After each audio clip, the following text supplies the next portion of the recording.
Speaks, we're back in the building. We've got my favorite people on here. We've got the panel. I'm looking at Jasmine and Shell, Robert, Mike. They look like they not playing tonight, man. It's finna be on. So if you sent your inquiry in, trust me, they gonna give us their honest opinion. I just can't wait to hear what they got to say. So we gonna start off with Jasmine. I just want to ask you how you been doing, Jazz. Good. I am very good. How are you? Good, good. I have no complaints. Shell, how you been? Amazingly well. Birthday behavior going on. Somebody's birthday. Yes, yes.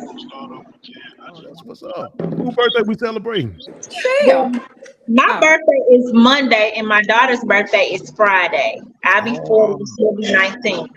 that's what's going on. Antoinette, how you doing? Thanks for stopping by. Mike Love, how you been, man? Man, I'm good. I can't complain. I already know, man. Let me Yeah, hold a couple of million, man. man, All you 100. got it. I Say appreciate less. it. I appreciate you. But first, Robert gonna let me hold about 50,000 all Yeah. tens, man. What's going on, Robert? How you I doing, got man? you, man. Just let me know. Hey, All is well, listen, man. Abundance. that's what I'm talking about. Jasmine, you remember we was talking about seed time and harvest and planting seeds and watering the seeds. Look, I'm speaking to some future multi-millionaires, man. So listen, I'm smiling with it, but amen. I'm looking at future millionaires right now. Um, look, if y'all want to get on board, I'm speaking to the audience too now. Me and Jasmine and Rochelle and them, we ain't stingy. Look, we want y'all to enjoy this success too. But tonight is gonna be fun, y'all. We've got a few scenarios. Jasmine was like, "Hey, what? Hey, I got a few of them for y'all, and I know y'all gonna be ready to answer. So listen, I can't wait. I'm gonna wait for about a good 20 minutes. I want to talk about my first sponsor, but we're gonna go ahead and dive in, y'all. So listen, Did he sneak that in? He snuck that in. yeah. He snuck it in on us. I I, did. I thought I logged into the wrong thing. I was like, what's this?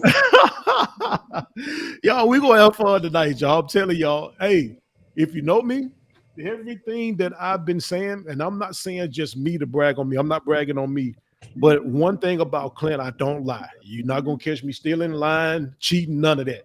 When I tell y'all that we're gonna grow, I'm saying Robert's business is going to take off. Jasmine and her husband's business is going to take off. Shell's business is going to take off. Mike is going to be in plenty, and he's going to get those big contracts. I just say, remember me, man. Just let me put you on Clint Speaks. But when I tell you Clint Speaks is going to grow, it's growing already.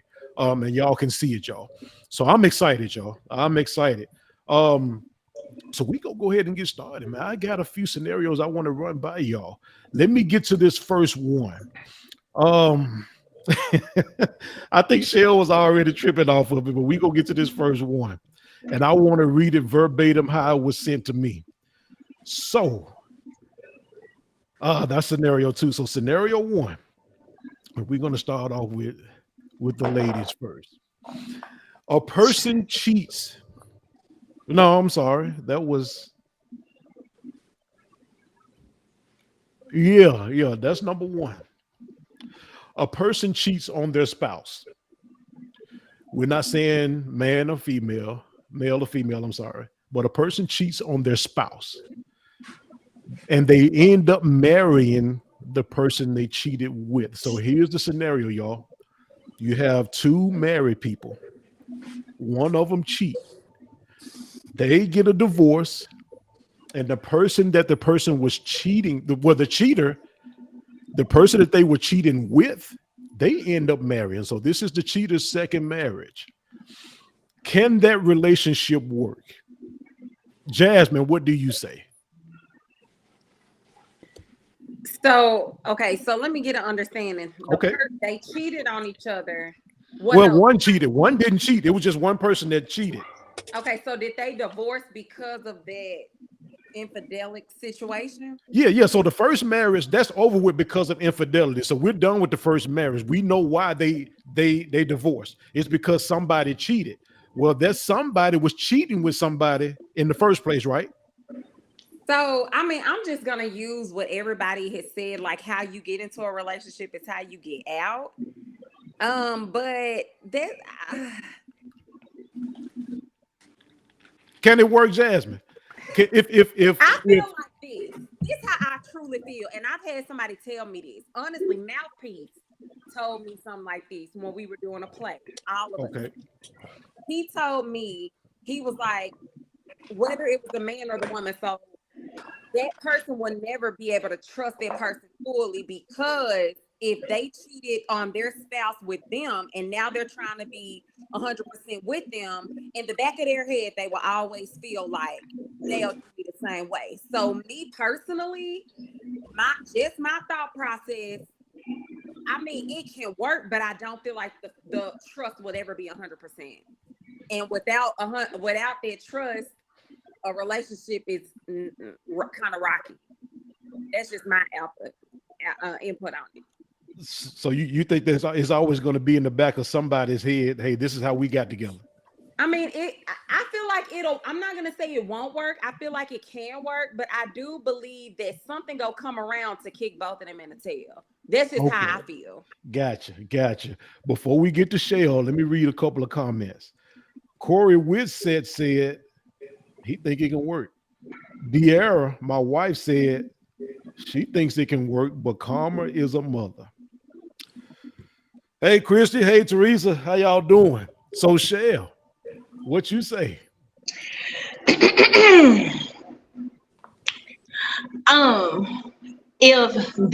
If this person was cheating on their marriage for significant reasons, like if the marriage was dead and they really was just there like roommates, because I've seen this happen.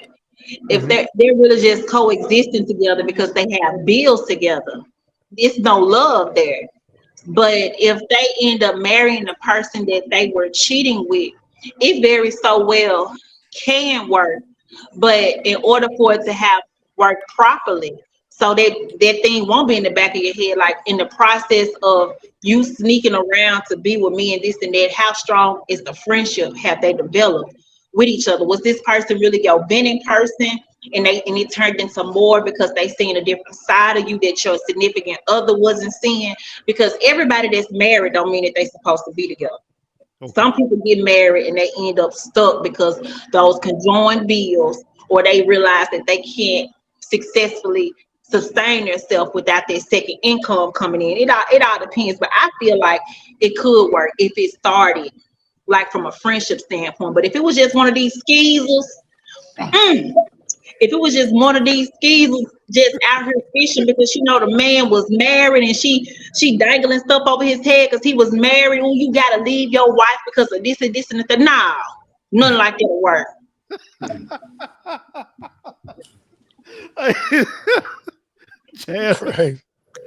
Right. Mike Love, what Those you say? dangling skeezers. Don't hurt him, Shell. Don't hurt him, Shell. What you say, Mike?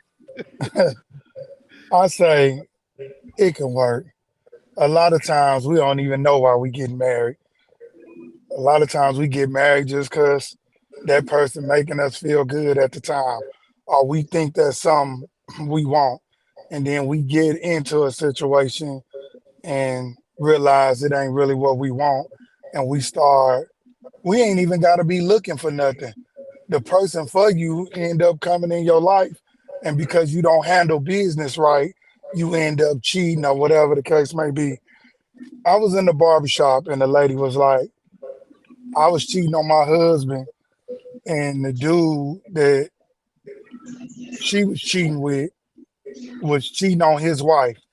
And when they got a divorce, they ended up getting married. And I was like, well, how long y'all been married? She's like, we've been married for 15 years now.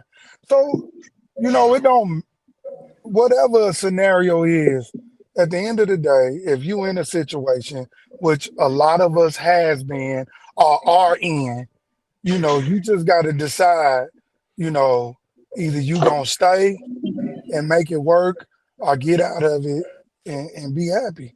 Be happy. Gotcha. Before we come to Robert, I'm gonna read a couple of comments. Antoinette said, I know someone personally who was like this, and they got married and has been married for 7 years now. And to me, because I'm the one on the outside looking in, it seems like their relationship is the same. So basically, she said the same thing you said, Mike.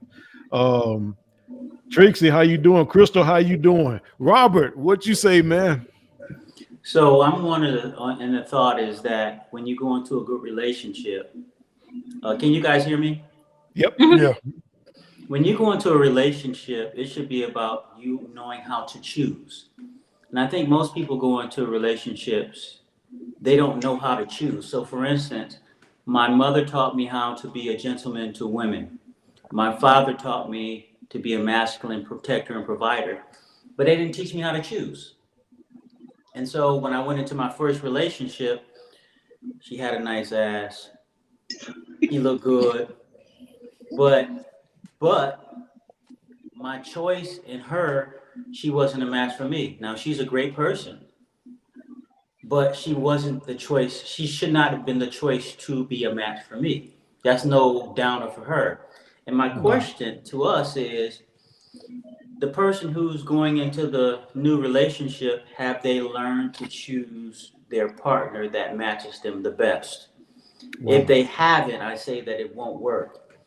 If they have and they're able to communicate, yeah, I know that I was cheating because the relationship didn't work before for whatever reason. I'm trying to start something new. Now, I think it's very cowardly for a person to be in a relationship with someone and not express to them that they're ready to go. Because if you're ready to go and leave a relationship, just say, hey, I'm ready to go, and then leave the relationship and be with the person that is going to be new with you if you've chosen that person. But obviously, to me, that person shows the signs that they may not know how to choose. And because they don't know how to choose, they're still in a relationship with somebody who's covering them in some of the aspects of what they need in a relationship. And then they're in the relationship with someone else who is covering the other half of what they need. And what they're going to find out is that over time, the other half of what they're left is going to cause them to be empty. And I think for that reason, the relationship may not work. And I agree with all the rest of what everybody else said. Okay. Before we go any further, let me shout out my first sponsor for tonight, y'all. We're sponsored by Mellow Fresh Mobile Detailing Services here in Memphis, and he services the surrounding areas as well. My wife and I have used him on multiple occasions.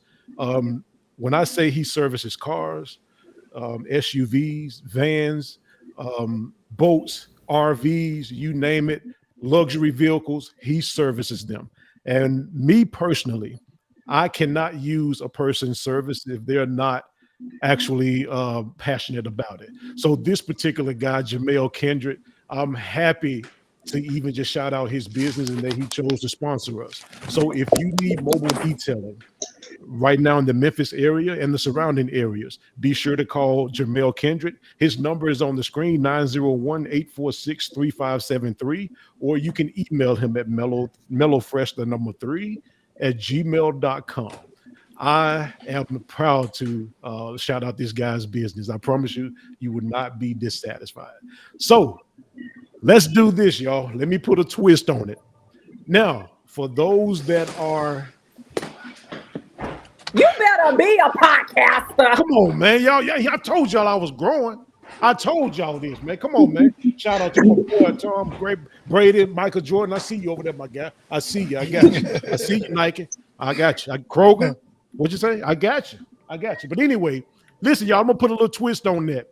Now, my wife used the word karma. We all know that whatever you do in this life, you're planting seeds. So I want y'all to think about it this way.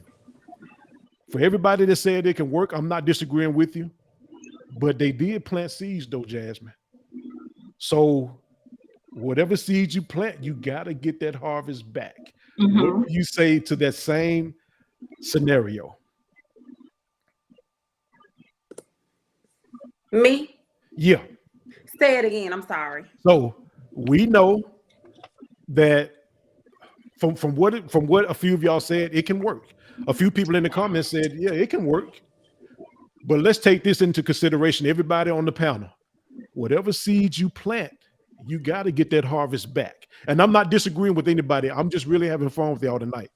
What do you say to that now that you know in the back of your head, hey, I cheated on somebody? That means down the line, somebody might cheat on me, most likely, because I planted that seed. I got to get that harvest back. What do y'all say to that? I mean, I stick with what I said because how you get in is how you gonna get out. That's just how I feel, regardless of if you checked out of the relationship or not. I totally agree with Rob. Like when he said, I am not for infidelity at all. I'm not gonna judge nobody because we're all, we all make mistakes. But if you really, really want to go, just go.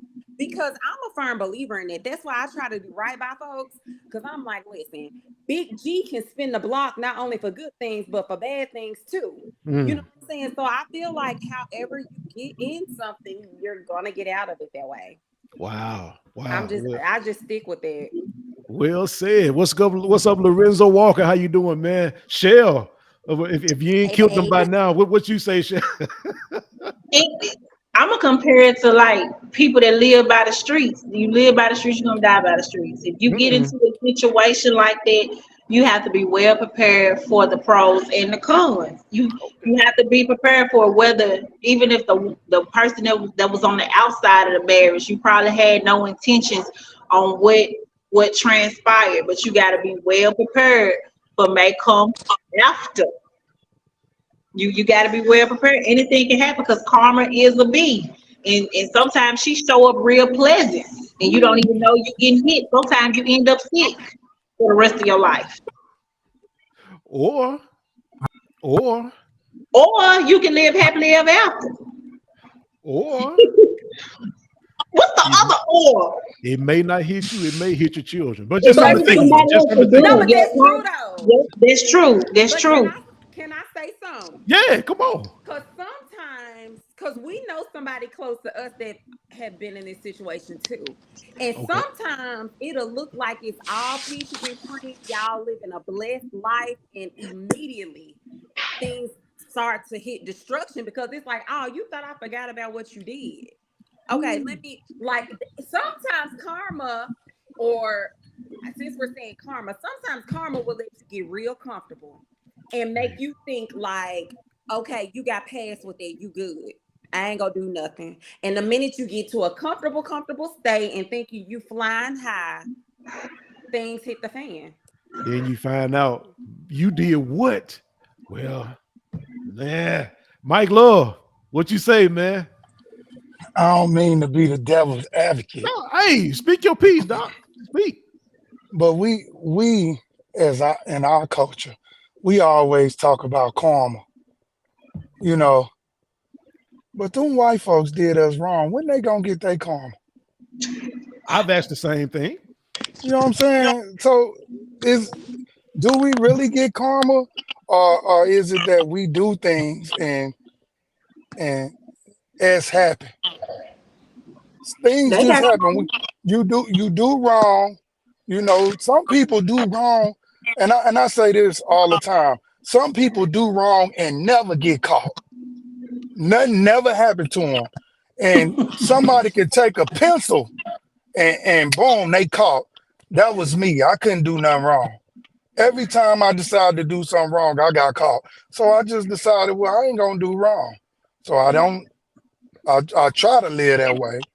I try to be I try. Let me say I try. And I struggle when I try. But however, I think that, we have to be honest with ourselves when we get into relationships, because sometimes we just in a commitment ship because at that time that was working. And then once we get on our feet, everything is okay, then we realize we don't want to be in no commitment ship and we looking for a way out. Because the person we really was supposed to be with, because we jumped and got into a commitment ship where everybody was, okay, this worked for us for whatever reason. then we not close together. It really ain't no relationship, but we making it work. Maybe the kids, maybe we was trying to get the kids to be grown, and the whole time we know we needed to be with somebody else. Hey, I feel like people are going through it's some people out here that do go through karma, but I feel like they try to cover it up so well. Like because they have to prove a point. So say for instance, that scenario. If the people that got married, and I'm just sticking with the scenario, but if the people that got married really were unhappy, they're gonna try to show that they're very happy. Or they're gonna try to show like they're so blessed. Or they're gonna try to show like, oh my God, we're living this perfect, peaceful life. When in actuality, behind closed doors, it probably really ain't like that. But they gotta put up this facade, oh you know what man. I'm saying, so that people won't say, "I told you so." And like I feel like, and like you said, Mike, I totally agree with the scenario that you said when it comes to the whole racial thing. I totally agree with that. Me But too. I also feel like that's where generational curses come in. Mm-mm. Because if it's not cast upon that person, oh, your children finna suffer, or you know what I'm saying? It's gonna come in some shape, form, or fashion. I, you I better agree. preach, Jasmine. You But I better just preach. want to put my skill in on the racist thing. They suffering because they can't be in the sun, baby. They be looking like a raisin net.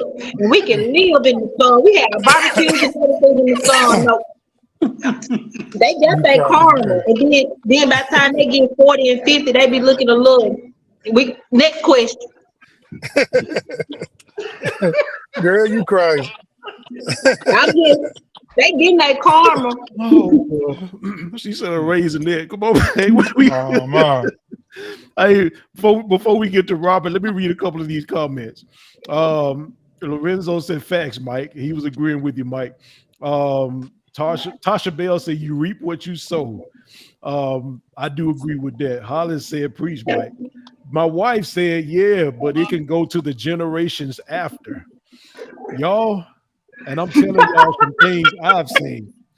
To whereas people have never gotten caught with certain things, but their children got affected real bad. So we just got to be careful. Y'all understand? I want everybody to understand. For those that submit the scenarios, we're going to keep you anonymous, but the opinions, the thoughts, the suggestions that y'all are hearing from the panel, take it to heart. What's for you is for you. What's not is not. But I'm loving what I'm hearing from the panel. And y'all know anything I bring on Clint Speaks is going to provoke you to thinking. So if you're in that situation, just kind of think about it. Think about the things that everybody has said so far on this panel. But Robert, De'Ara say they got to go have funeral number 2. They got to have their We funeral in gotta 2 have days. that funeral in 2 days. Wow. Baby, we can wait a whole month on our funeral. Robert, so here's the situation. I was telling them I think he was having issues coming in. I was. But with everything that has been said already, I asked the panel, I'm going to throw a monkey wrench in there. Keep in mind when I ask you this time, can it work, that when you plant a seed, you have to reap that harvest. Some people call it karma. Some people call it seed time and harvest. With that being said, Robert, what do you say? So I think that there's a couple of things. My first thought is more is caught than is taught. So, like, Wait a for minute, say instance, that again, Robert. more is caught than is taught. Wow. So, meaning, if my daughter sees me come in at 4 a.m. in the morning consecutively, and I don't have a good relationship with her mom, when she gets old, she may not know why I'm coming in at 4 a.m. because she's young. But when she's old, she will understand it, and then she will have that resentment against me. You get what I'm saying? Yeah. And so she wasn't taught it. She's catching on to what's happening based on a set of circumstances. And those circumstances are the thing that teaches our children how not to trust, not to get in relationships, not to believe in marriages. But the other piece of it is, if my son sees that, because fathers have the ability to treat their daughters differently from their son, then for him, it's like, well, dad came in at 4 a.m. on his wife. well, let me go in at 4 a.m. on my wife. And so you're building a base for a relationship that has no character. And over time, that base cannot hold anything of structure. So it's akin to building your house on the sand versus building it on the hill.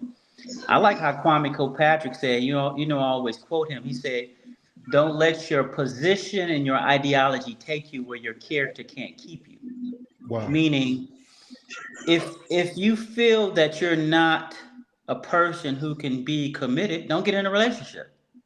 Or give the person the choice to be in a relationship with you and let them know who you are and what you're working on in your own personal character, so that now they can have a choice to say, you know what, I can deal with that because I like you, because you're cute, or you're intelligent, or you're spiritual, or you're honest because you're letting me know, or you know what, I just can't deal with that. And so, but do I think that it can pass down to generations? Most definitely. I've seen it in the church atmosphere that I'm a part of. And the reason that I'm able to synthesize this so greatly is because I've got 300 or 400 men who are examples to me in my church system, but about 5% of them, they weren't on the up and up. And so, it always comes out at the end what they weren't on the up and up with. And so, we learn how to look past what their flaws were, but also if they were an example to us and we looked up to them, it may have been a character that we could have taken on. So that's kind of my position on it. Gotcha. All right. So let's go to the next scenario. Scenario number 2. All right.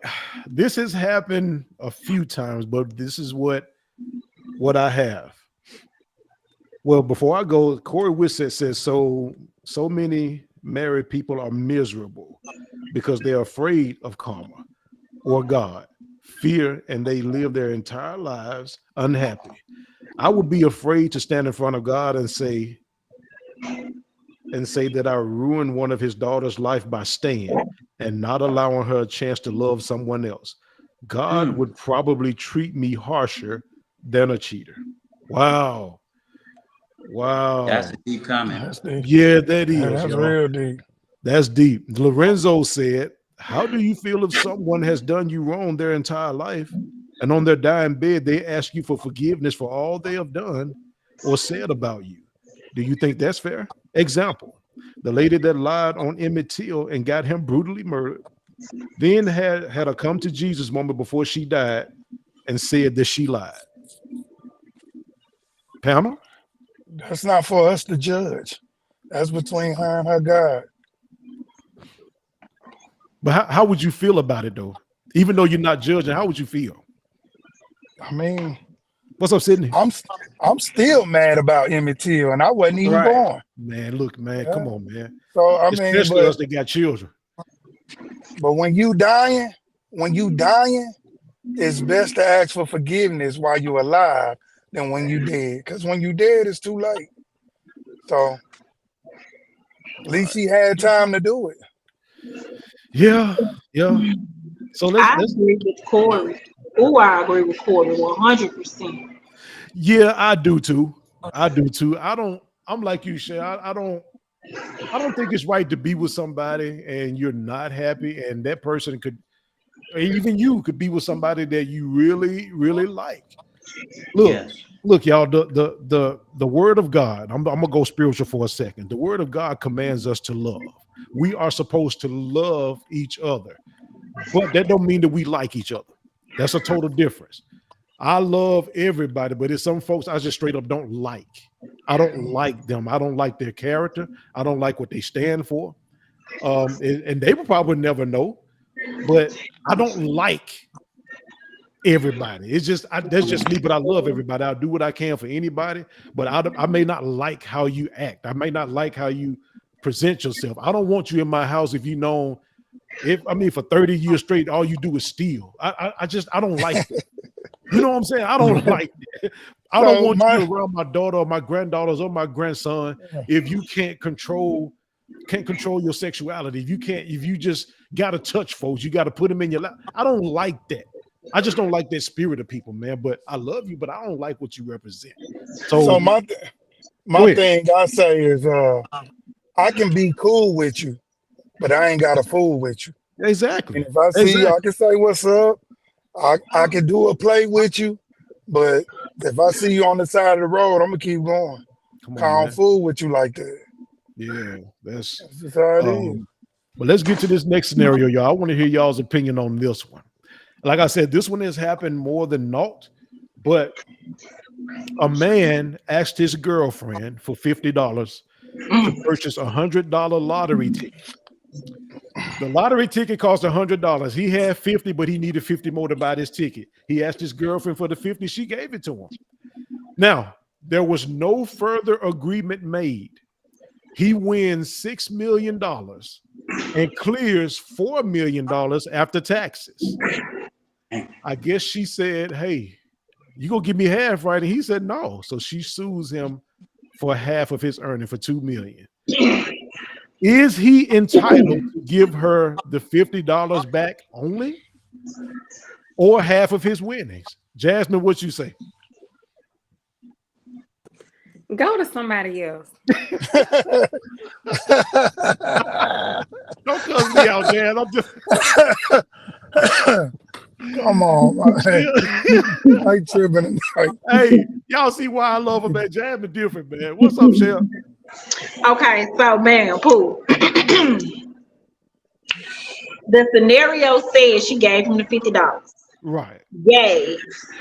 It didn't say it was no even a sarcastic agreement, like if you win, you gonna give me this, type this, and this. So he wins. Even if she was to take him to court, they're not married. It's only proven that you gave me $50. I give you your $50 back, but the thing was, she didn't play her cards right. Because if this is a man that you're with, and he has won this large amount of money, and you gonna come try to rough arm me for my coins. Oh, now you got a different man in your life. At first, you probably had Casanova. I was gonna be Prince Charming to you. You probably had some cars coming. You probably had a house waiting on you around the block. But since you're gonna try to strong arm my money, I ain't giving you nothing. And you can take me to court for the 50. They ain't married, and it wasn't no agreement. Did you put it in text that if you win, I get half of it? Let me You go. got to be more Let me go, Clint. My time. Go ahead, Mike. So, Shell, careful. we together and you gave me $50. Mm-hmm. It's you ain't gotta ask for it. I'm giving you half because that's the Right. right thing to do. I wouldn't have been able to get the $100 ticket if it wasn't for your 50. So why wouldn't I give you $2 million? So See, that's we what get- I was saying. That's what I was saying. She tried to bamboozle him. You gonna No, he tell me? wasn't. No, he wasn't right in the beginning. He wasn't right in the beginning. He got that money and he didn't want her no more when he won. That's what that was. He I thought that didn't he hear in had. the scenario, Mike. I'm just telling you. I'm speaking from a nigga's point of view. Some man. people are just selfish. He was selfish. If that lady what if that was her last 50? Baby, I need 50 more here. She gave it without even thinking about it. Here. Mm-hmm. Mm-hmm. And you mean to tell me every dude gotta be like, nah, I ain't giving you half of mine, and she didn't hesitate to give him $50? He didn't have it. The question didn't say if she hesitated. For all we know, he could have just been pesky, and she just said, "Here, take a little funky $50, get out my face." But she didn't Nah. give him the $50 with the intention that he was gonna win, because he probably had a Y'all better gambling problem. think on this, John. Y'all thinking. I love it. Look, I love I'm saying this for me and you. If you gave me $50, no matter which way I did it, if I won, I'm giving you half of the winnings. That's what I'm doing. This is between me and you. But we talking about the scenario. The scenario was she asked for half. It didn't say he won the money and said, "I So wasn't look, giving you nothing." I get the scenario, but what I'm trying to do is get people out here not to think so selfish. If But somebody don't give you give something, your scenario for people to think so perfect neither, because that's the perfect world, and it don't happen. Like It He didn't have to could. give her half, but I know he was gonna make sure she was straight. Even if he gave her $300, it was more than that 50, and that's just being petty with the 300. But I'm just saying the scenario said she gave him $50. He won. She said, "Are you gonna give me half?" So now with a grown person, you telling me what I'm gonna do with some money that I already won when you don't even know what my intentions were for you. Men don't like to be approached with something that they already have intentions to do for you. She didn't give No, him the you can't. chance, You can't. You look. You can't say you. Well, you can but say it, you can't. but you But you you can't can't. say you can't say what a man would do unless you was a man. I only can say what a man would do because I was raised by a strong man with an eighth grade education that chose to take care of me. And I done seen my daddy do plenty of stuff. But when a woman came to my daddy and asked him for some stuff that he already had in the plans to do, it changed his attitude on stuff. Because I So, already have this in the making for you. but I'm just going again, off of what I saw. yeah, but again, you can only speak on what your dad did. That's what I'm doing. That's what you're doing. No, I'm just speaking on what I would do. That's what I'm I'm saying. not. You're Let me speaking tell on you. what you're doing. For me, we only live once, and everything that we got on this earth, we can't take it with us. We just can't. So if you Well, selfish, and you got a selfish heart, and you gave me $50 and I can't give you half of 4 million, so something what? wrong with me. Okay. So I'm telling you, and this coming from a woman's point of view, she only felt like that because he won. Would she still want half of his debt if he had to go through bankruptcy because he took care of her? Would Mm-mm. she want half of that? That's a good question. Mm. Wow. It What's just up, all Nikki? depends. It just all depends on who the woman is. Cause I had My, a woman pay my debt. Hell no. I had a I had a woman pay all my debt. Yeah, no, nah. I'm just being honest. She Hold on, didn't what you but want mean when you yes, say that. no, in a Jasmine? perfect world, yes, in a perfect world. But I'm I, just going off of exactly what the scenario I said. The mean, scenario I'm was she gave him $50. He won. She came asked him, was she gonna give me half? It didn't say he avoided her when he won. He stopped talking to her when he won. It said she came it, asked him, "Are you gonna give me? Are you gonna give me half?" So she put a I and stipulation to him. I get I this. feel You ready? Go ahead, Jack. I'm sorry. no, Go no, ahead. no. You can go, Mike. You can go. No, I just for me, and yeah, we know the scenario, but at the end of the day, what would I do in that situation? That's the scenario. The only way I can answer it is what would I do? If somebody gave me half of something, it's only right for me to give them half. Yeah, that's That's right. just where I'm at. That's Yeah, the and right thing to I feel do. like it should be like that too. But in this scenario, she should just get her $50 back Oh because wow. the only reason I say that is because, like Rachel was saying, it was never like, and when you win, I better get half of it too. Like, that was never said. Like, and then she took Right. it to court. The court is not gonna honor her case. They're gonna give her $50. Like, yeah, she just deserves her little I don't know. $50.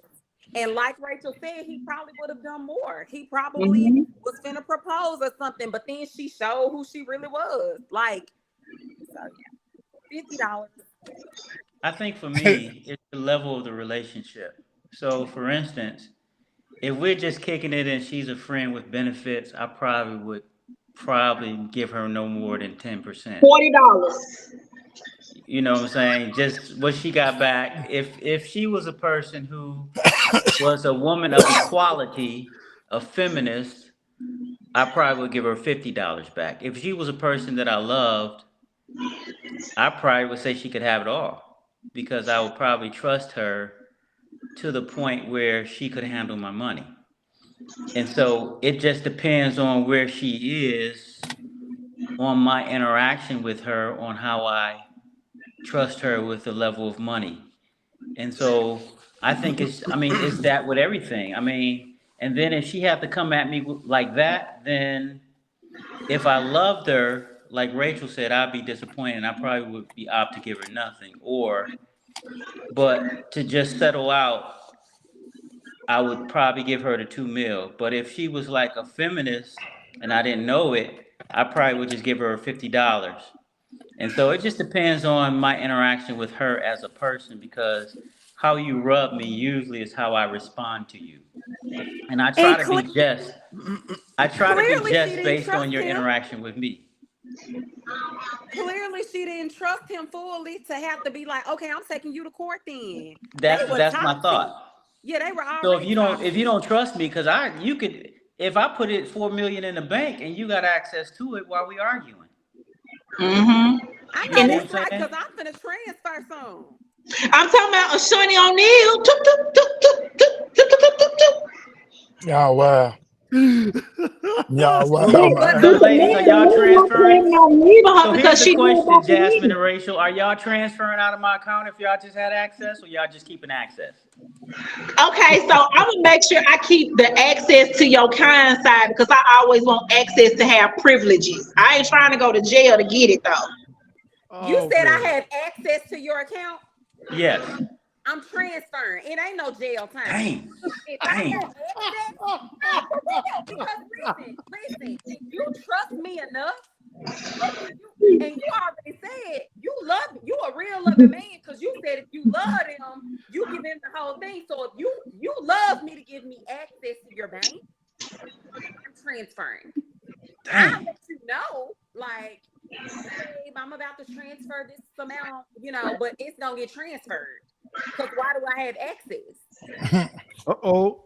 So PayPal, Zelle, Cash App, ding, ding, ding, ding, ding.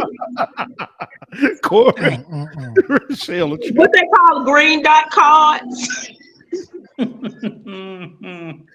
she gonna be rich in food stamps. She don't care. Hey, Corey said that's got to be a bad relationship when a financial blessing would be an issue, not a death or a disease, but money. That Wow. relationship had to be terrible. Money is the That's a root good of point. evil. Wow. Wow. Hold on. My husband just said something that kind of threw me off. He said, I'm gonna take over right quick. Money changes people, Rob. I wouldn't give her all of it. Ain't no telling what she'll do if you give her all of it. Lorenzo, are you Now you kidding? talking about me? Or you Oh, talking about You the better keep that household happy. hey. You can walk a long We're way. gonna go to commercial break. Long Hey, way. Let's go to there you commercial. go. There you go. you talking about the Lorenzo just scenario, and you speaking. talking about He's me. just speaking. For real. I know Lorenzo just speaking. Not with you, Jazz. Serious. I know he's not speaking with you. No, He he's speaking to me as a yeah, man, though. Real talk. hypothetically. Yeah, Hey, yeah, Yeah, I yeah, respect it. I yeah. respect that. I respect that. That's a Yeah. real man. That's a real man comment. I got a question for everybody though. I got a question. My question is, as a culture, do we ever see us coming together and working things out? When you ask that, Mike, are you saying as a culture as a whole, or are you Black saying people in individual as a relationships? well, that so today I decided the only way Black people can work together is individual relationships. But as a whole, it's impossible. It's over with. All right. So we're gonna answer that. That's a good question. So let me get to these comments, Mike, and we're gonna come back to that. That's a good question. All right. De'Ara said, did they have kids? Baby, I'm gonna say this. If they had kids, I would think the man would be more apt to say, hey, I'm gonna make sure y'all taken care of because I ain't had this 4 million in the beginning. Mhm. It just depends now. What Cheryl is saying has some weight to it too. A person, and she mentioned a man, and that is true. If a man is getting ready, if he already has in his heart, I want to do this for baby, but baby is like, you ain't gonna do this for me, or you gonna, that does make a man like, man, I ain't giving you nothing, man. If you gonna act like that towards me, I ain't giving you nothing.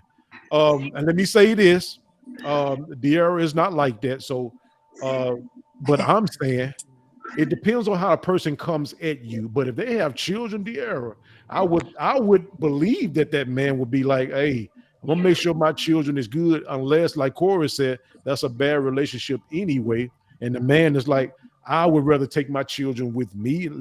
You can see them, but I want full custody. I don't know.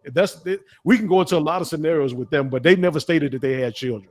So Ooh, hey, because if they had children, ooh, she can take them to the cleaners with bleach and that old school Lysol. Ooh, if man, they got look children. here, look here. I done been in that child support court before, and I done seen some dude share. I'm gonna say this before we get to Mike.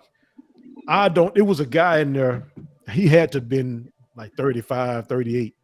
He was in there just privately schooling everybody that was waiting to go up before the judge. See what they should have did. See, he said that. What he should have did was, and we sitting there like, man, that dude here must be smart as ever. He got up there and got caught in a lie, got flat-foot roasted. Now I'm saying this, and I hope the women don't get mad. But in that system, I'm telling you what I've seen with my own eyes. Men, you do not want to play like that. And not just that, but I'm just saying you don't want to play with them folk like that.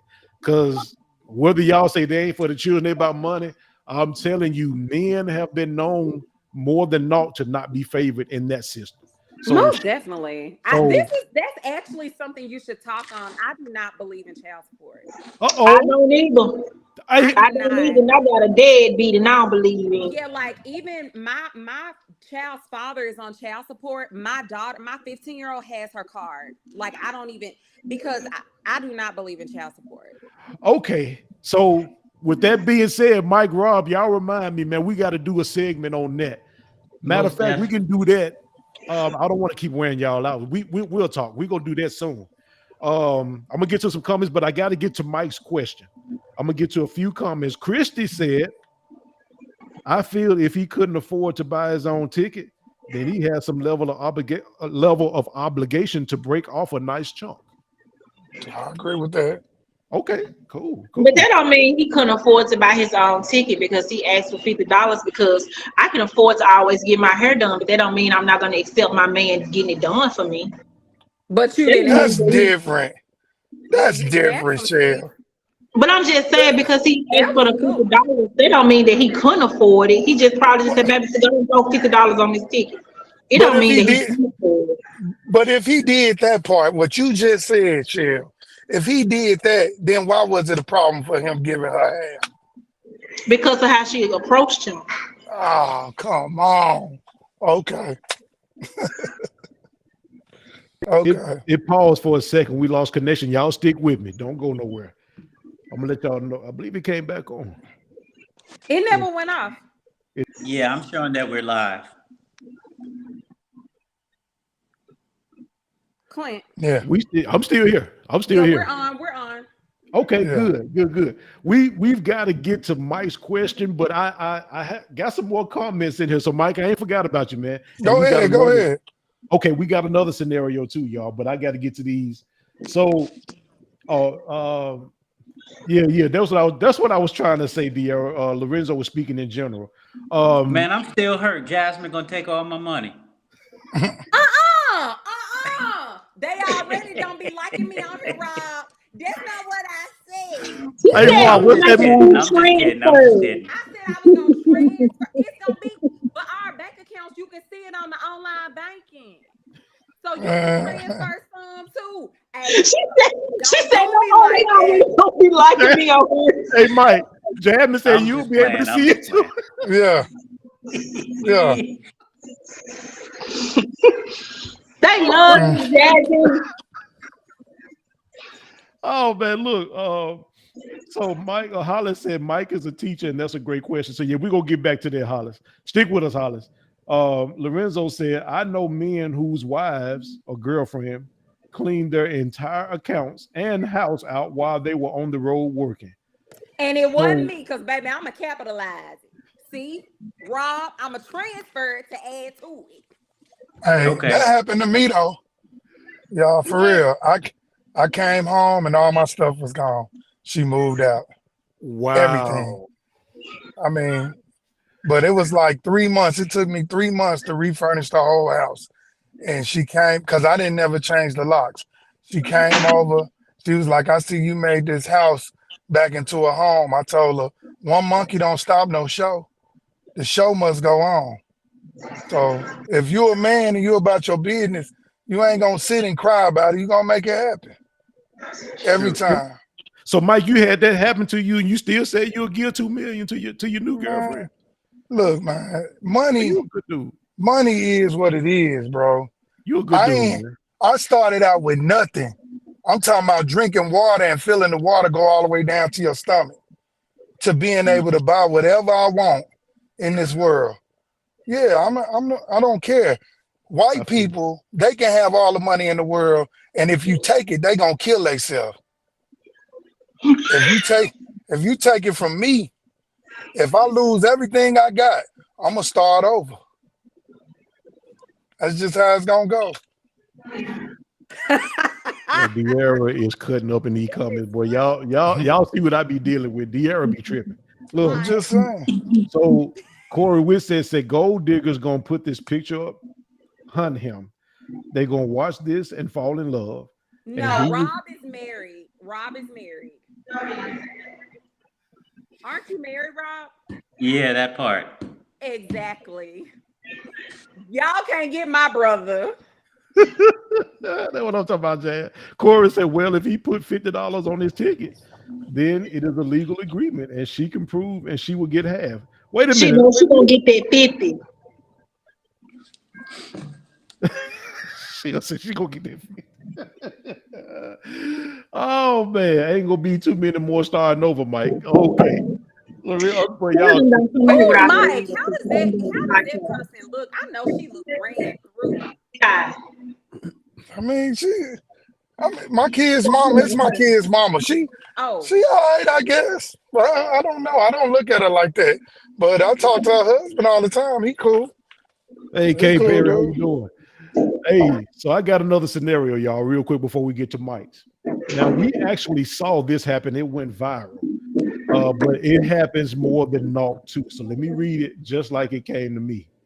Give me just a second because I really want y'all's opinion on this one, and I'm gonna put a twist at the end. A lady has 3 children by 2 different men, 2 by one and 1 with another. Y'all got that so far? Mm-hmm. All right. When the gentleman with the 1 child shows up to feed his child, he only brings food for his child. The mother is irate that he didn't feed the other 2 children and does not allow the 1 child to eat what his father brought him.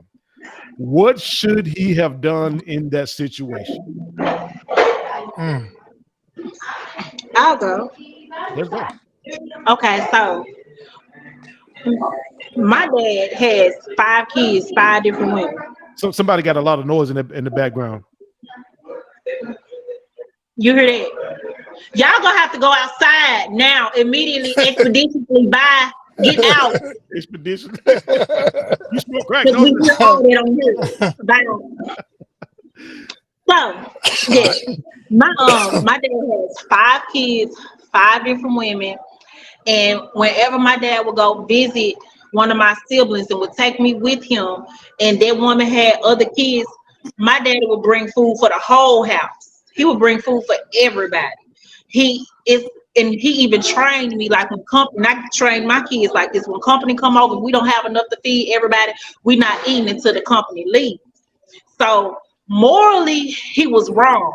But that man may have felt like he didn't do nothing wrong because them not his kids. That's how some men think. Even that's how men think even when women separate from them. Like, I'm not gonna do nothing for you or put no money in your hand because you're gonna be spending it over there with so and so. That's how some men think. But morally, he was wrong. He was supposed to bring food for those kids because you just having your baby sit up there and eat in front of them kids like that. That's wrong, because he would have felt bad if his child came crying to him saying, well, so-and-so daddy brought them food and I was hungry. Now he gonna try to get mad at the man and be like, what, so my kid ain't good enough? Like, that was wrong. Morally, it was wrong. But some men feel like if it's not my seed, I don't have to fertilize. Some people feel like that. Gotcha. Jasmine? What's going on, Sharita? that man did the right thing. You said what now? He did the right thing. He did? Yes, he did. Why you say that?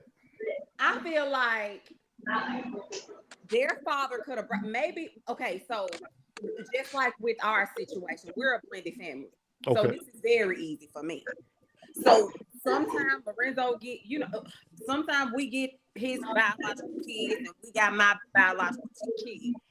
Okay, but it's kind of different with her living in the household with us. But what I'm trying to say is, it's really not his responsibility. Because I feel like if she asked, or did you say she asked him to bring the baby something to eat, or he just brought it? Okay, so he just brought him something to eat. I don't feel like that's wrong. Now I understand where you coming from, Shell, because I'm not even gonna say a real man. Cause my husband a real man, but he not finna put food in the mouths over there at his ex-wife's house with they kids. For one, I'm not gonna let him, cause it's not our responsibility. It's just me being real. He did what he was supposed to do. He's supposed to feed his child. His responsibility is his child. I got a question. Mm-hmm. Okay. His kids call him. Your husband kids call y'all. Daddy, ain't no food over here. That's different. We hungry. That's different. So y'all buying everybody food. Everybody, even the mammy and the daddy. See, and so that's cool. But So if he's just taking it off of his own recognizance, he ain't got to take them other kids' food. Well, Yep. So but that's the scenario. So when he came but over, look, he just brought his child some food, but he didn't bring any for the other two children that didn't belong to him. So you think he was wrong, Mike, or you think he did so the right this my thing, Jasmine, about Buddy. When Buddy was sleeping with the mama, then he took care of all the kids. Now this my thing when it come to kids, they form a bond with that man. And even though it didn't work out with their mama, he still had that bond. And see what end up happening is those kids be hurt because they don't understand when you were sleeping with my mama, it was okay for me to call you daddy. But that's But different. That was you like a father figure to them. But in this scenario, this man don't even probably know them kids. he knew. He in this scenario, he dated the mama. They broke up. He dated the mama. So in this scenario, the man had a relationship with the other kids too. Yeah, they was together. They was together.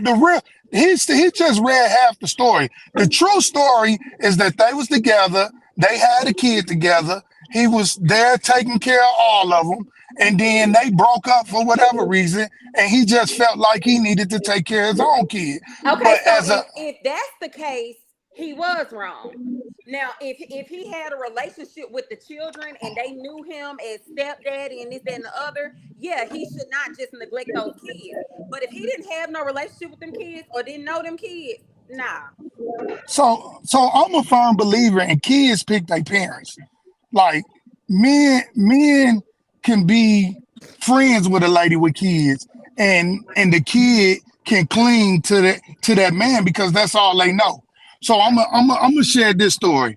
A lady was married to a man, and she had a kid, and the kid grew up with the man, but it was just the stepdad. He taught him how to play basketball, football, made sure he got his grades. Well, their relationship didn't work out. So the kid told the mom, look, mom, I want to stay with my dad. You know, I've been with him all this time. I want to stay. So you know what the man said to him? She said, the lady said, okay, that's fine, son. This is the only person you ever knew. He raised you up to be the young man you are. I'm fine with that. I'll even help with the bills over here as long as, you know what I'm saying, you stay over here. So they sat down, talked to the man.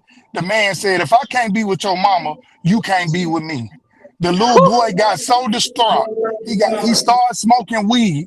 He was angry with his mama because he felt like it was her fault. He beat his mama up 3 times.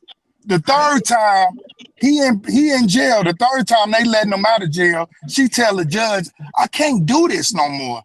I tried everything I can with him, but he has a problem with me. The judge tell her, I made my decision. I'm letting him go. 2 weeks later, he shot his mom in the head. Wow. Only if that father would have been a man to that boy, we have obligation as men to do right by kids, whether they your kids or not. You have the right. I don't know. I just feel some kind of way. I know you feel passionate about it. Yeah, I feel some kind of. I feel like it's not. If my ex had children, right, and my daughter's 15 and she's going over there, it is not my obligation to take care of his children that he's having now. It's not. It's not my obligation to fill a void that they feel they're lacking in. It's not. Because honestly, I've been in a situation where I tried to fill voids for the biological parent, and it became a woe is me situation. So you have to choose your battles. I'm gonna just be totally honest. You have to choose your battles. I can respect that. But if he had a relationship with those children, he was definitely wrong. But if they came after his child, no, it wasn't his responsibility. Now, what he could have done was pick this child up and went had a nice daddy child day. That's what he could have did and spent some quality time, and it would have alleviated a lot of confusion. Right. So I have a position on it. I think for me, there's an equity and there's equality. So if he was doing it based on equality, I think he was wrong. If he was doing it based on equity, I think he was right. Because those are two different things. Like equality means that everybody across the board should be treated the same based on how they get their resources. And equity means that if one person is short because of their disadvantage, they probably need to get a little bit more. And so I think I would have to see the dynamics of the family a little bit more to understand whether there was dissidence in the area of equity versus equality. Gotcha. Yeah, because I was gonna say that too. It depends on how their relationship was, honestly. But All right, so let me throw this monkey wrench in there, and I'm gonna ask y'all again. Same scenario. Guy pulls up, brings food to his child, but he didn't bring food to the other two children. He takes back off. We find out later on that the reason why he did that is because all he had was enough money to feed his child for right now, but he had to go back to work. So that's all he had in his pocket. He's on the come up. So he didn't have money to feed the other two. Should he still have brought that child that food? And that's again, what I was talking about. Yeah. So how do y'all feel about that? I'm gonna start off. I always start off with the ladies first. I'm gonna start with Shell this time. Shell, knowing this, that this guy ran and he's probably on lunch break and he ain't even eat, but he just, hey, my child go eat even if I don't, because that's my motto. Even if I don't eat, my child go eat. And this all I got, but I'm gonna go feed him. He took money, took the food to his child, but those other two children are looking at him like, man, what about us? Mm-hmm. But yeah, I got to get back to work. I ain't got time to bring him in the car with me. I don't have time to take him nowhere outside of letting them, to get him away from the other two children so they can't see it. I got to go back to work. I got to make my money. I already ain't got no money. How do you feel about that, Shell? I feel like, and I'm speaking from a child that lived all this. Okay. So my inner child, being one that went through that, he should have had a conversation with the mom to let her know, look, I'm pulling up, this all I can do because I don't want the other kids to feel no type of way. But if they sitting there watching me give my child food, and my child hungry, I know they hungry too, but I'm only obligated and responsible for mine.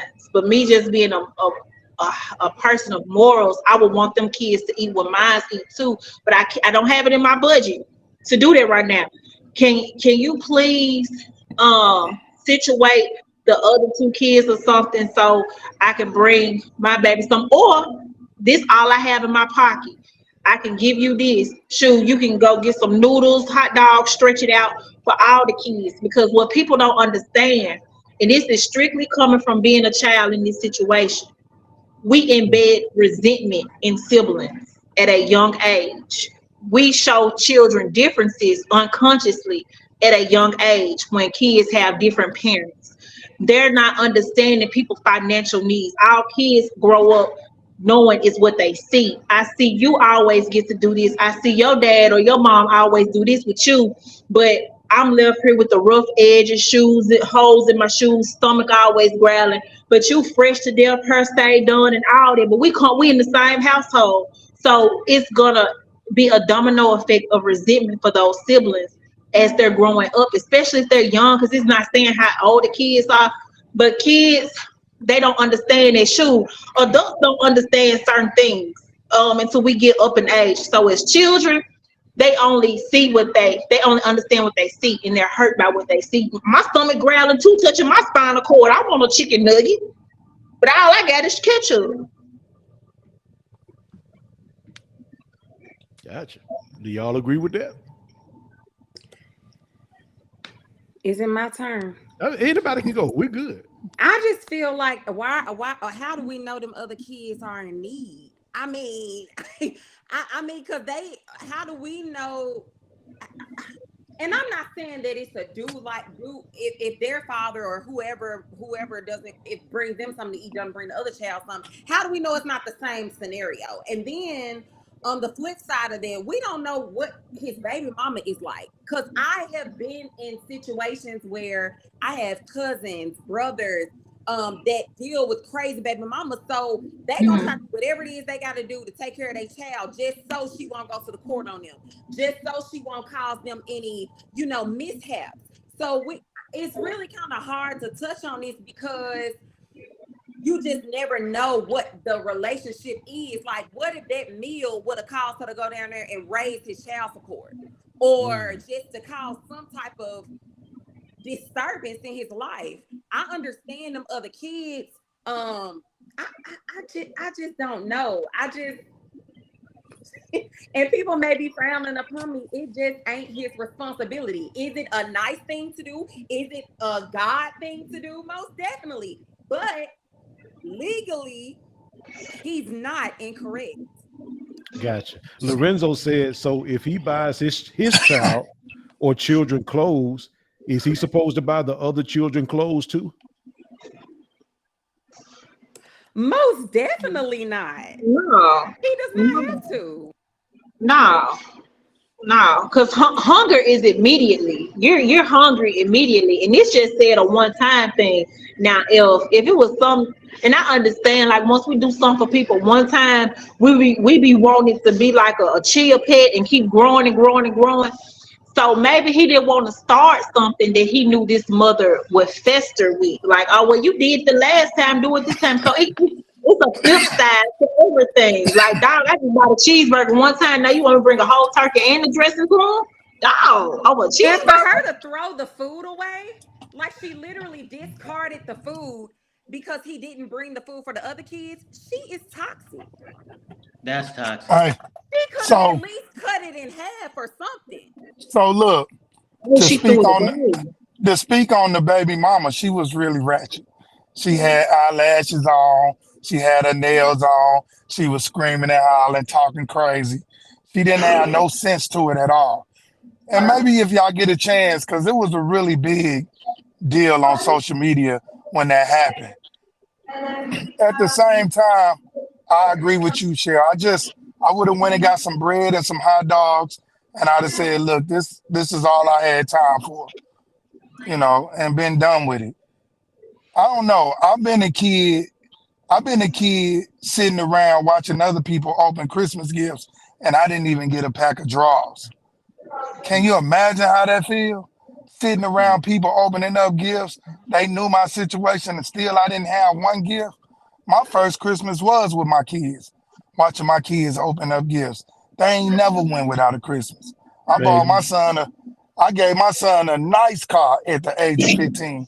He was driving 22-inch rims, custom made. He was only 15. Now I sit back and I think about the things that I did, and I probably should have made him work for some of the stuff that I gave him. But when you don't know no better, I didn't know no better. I only know what I didn't have. And so I knew my kids was going to have everything that I didn't have. And now that I'm older, I realize some things they should have just worked for. Even though they do all right. My daughter's struggling a little bit, but my son, he on the up and up. My daughter, she getting there. She think I owe her something. And that's fine because she my daughter. But at the end of the day, You know, when you come up on a struggle, it's kind of hard to do or feel what's right because I really didn't know. I didn't know. I just had kids at a young age, and I knew they weren't gonna do without.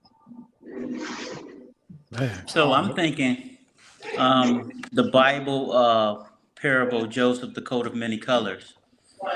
Jacob gives his son Joseph a coat of many colors, but he didn't give his son the other same. He didn't give the other 11 sons the same type of coat, and they envied him so much so that they sold him off to slaves. And of course, Joseph almost becomes the king of Egypt because of that. But before that, he had to go through the litany of having to be put in a hole, having to be sold to slaves, slave owners, having to be in the house with Potiphar's wife, all of those things. And so I say all that to say is that sometimes when we are, and this is why I said earlier, it's very important for us to have to choose. It sounded like this guy chose a woman who was not requisite to him. She wasn't a match. And so what happened is, because you have a child with them for the next 18 years, you've got to deal with that ratchetness. And so now you've got to find a way to communicate. You've got to find a way to make sure that your child is feeling loved, even though they're not with you, so that you can be viewed as a responsible dad. And I think a lot of people don't think about these things before they go getting into bed with a woman like that or a man like that. And so I think that you got to consider who you're sleeping with so that you don't have to endure these type of situations. Fine example, although my ex-wife is not a choice for me, my two children that we have together, we still communicate very well together on their needs. So we're mature enough to know that we don't like each other, but we still love our children and they're top priority to the both of us. If she's down on something, I'm making sure that I speak to her fiance if it's okay if I help. Her fiance knew that Oh, respect. I ended a contract early. I was going short on monies needed. He's a contractor, so he hired me. I worked for him. And so those are things that I'm experiencing. And I think that when you are interacting with people who have a higher thought process and they're getting past their feelings on things and they're being more mature based on what the needs of the household are, then those maturity things will create situations that cause children to be mature and secure, and they grow up to be knowing that, okay, it didn't work, but at least I know how to work things out even when it don't work. So I would say that probably we'd have to at least look at each situation separately, but I'm saying it just depends on who you got in the bed with at the end of the day. gotcha. Corey said if he would have took one meal to his son would have split it on his own with his brother. That's love, man. Exactly. That's Exactly. love, That's how man. you know the lady was toxic because she Gotcha. didn't even Yeah. tell the son to share with the other kids. She threw it away. Gotcha. So, Mike, before we go, man, we got to get to your question, man, because that's one I actually wanted to have a whole segment on. I want to go ahead and get to it. So, Mike asked earlier, can we as a culture ever come together? If y'all don't mind, I kind of want to jump on this one first, if it's okay with y'all. Of course, your show. I just like to honor y'all, man. It's just how I am. Man. When it's just me, but Mike, to answer your question, man, I don't even think we can, man. As a whole, I think partially, I think, and I'm just saying this is no offense to nobody. I'm just saying I think let's just look on the screen right now. I think if all of us was in Memphis, I think we can collab easily collab. We could throw business cards out there. We can patronage each other's businesses. I think, yeah. But as a whole, nah. Because just like Jesus said, you're always going to have the poor with you. And people take that out of context because people choose to have a poor mentality. You're going to always have haters. You're going to always have people looking at you in envy. I just think as a whole, our culture would never come together. It's just you in order for us to come together as a whole, the whole community, each household is going to have to be taught love towards one another. I don't see that happening, man. I hate to say it that way. And this is open forum. If y'all disagree with me, I'm not getting mad, man. I like this. I love these types of conversations, but I do not see it, man. You even got people in your family that look for ways to hate you. Just sick, man. And we should be able to come together. I want us to come together, but I think it's a selective few that would do that. I think you're still going to have some sitting to the side that say, I just don't like Shell. Why? I don't Yes, know. Lord. I see that. Y'all listen, I go to the gym and go hoop. And I've had dudes, I'm talking about recently, come in the gym, speak to everybody, don't know me, but will not speak to me. The only time they say something to me if they disagree with something I do. Oh no, that's a bad call, dog. And I would tell them, man, you didn't even speak to me. Don't say nothing to me now. And that's just how I am. But they just like that. They size you up. I've actually, and I told DL, and I'm gonna say this and I'll be through. There was a lady that invited me and my friend Robert Humphrey to her event. She was opening up a store.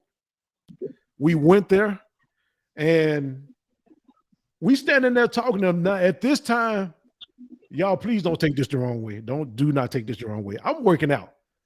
I don't have nothing to do but work out. Ain't nobody hiring me. I'm just hitting weights every day. And this dude walks up her husband. Now we having a conversation. We just there to support. He ain't looking at Hump. He's just looking at me up and down. And I see him kind of doing his chest, and he's spreading. I'm like, oh my God, man. And I just finally had to say, hey, is this the man right here? This the husband? What's up, man? And at that point, he was okay, but he was sizing me up like, I really don't like this dude. I ain't studying the other dude, but I just think you have different people that think like that. Like, man, you ain't looking at we the same, dog.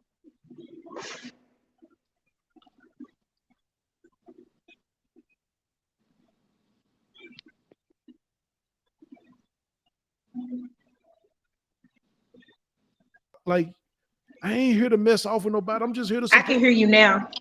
I can hear you now. Okay, I went out. It just went out for a second. Okay, all right. So I don't know. What do y'all think? Do y'all think we as a culture can ever come together? Can I go first? Go. Absolutely not. And how you said the men was sizing you up in the gym and all that, like, men don't have to be gay, attracted to a man or nothing to know when a man is well put together. Just like with women.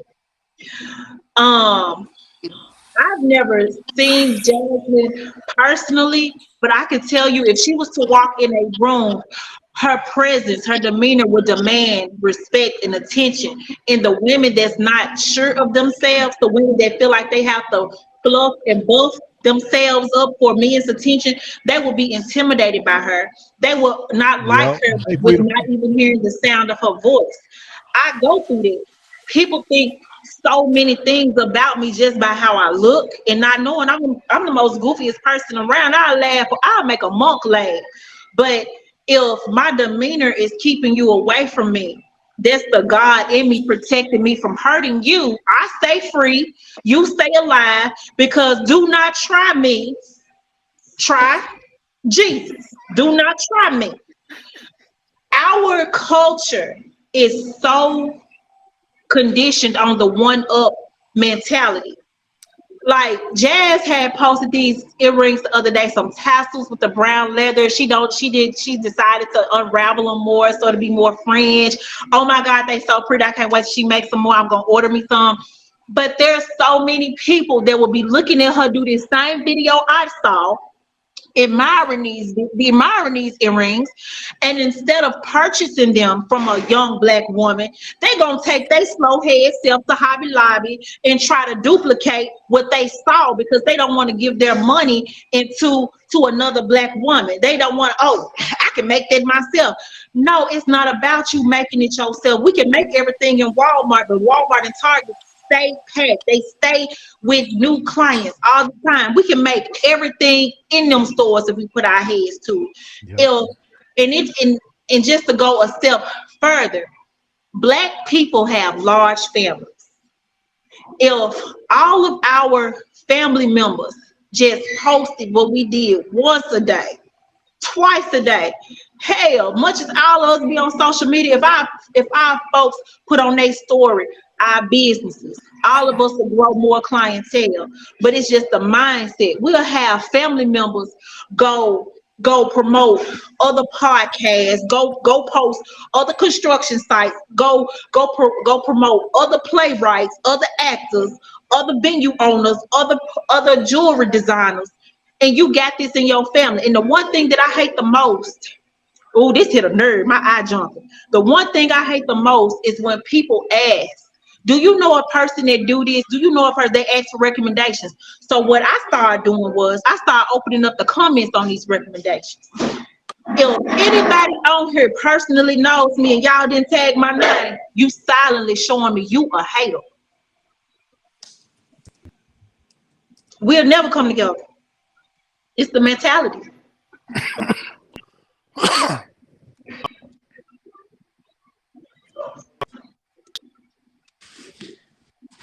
Can you guys hear me? Yes. I can. So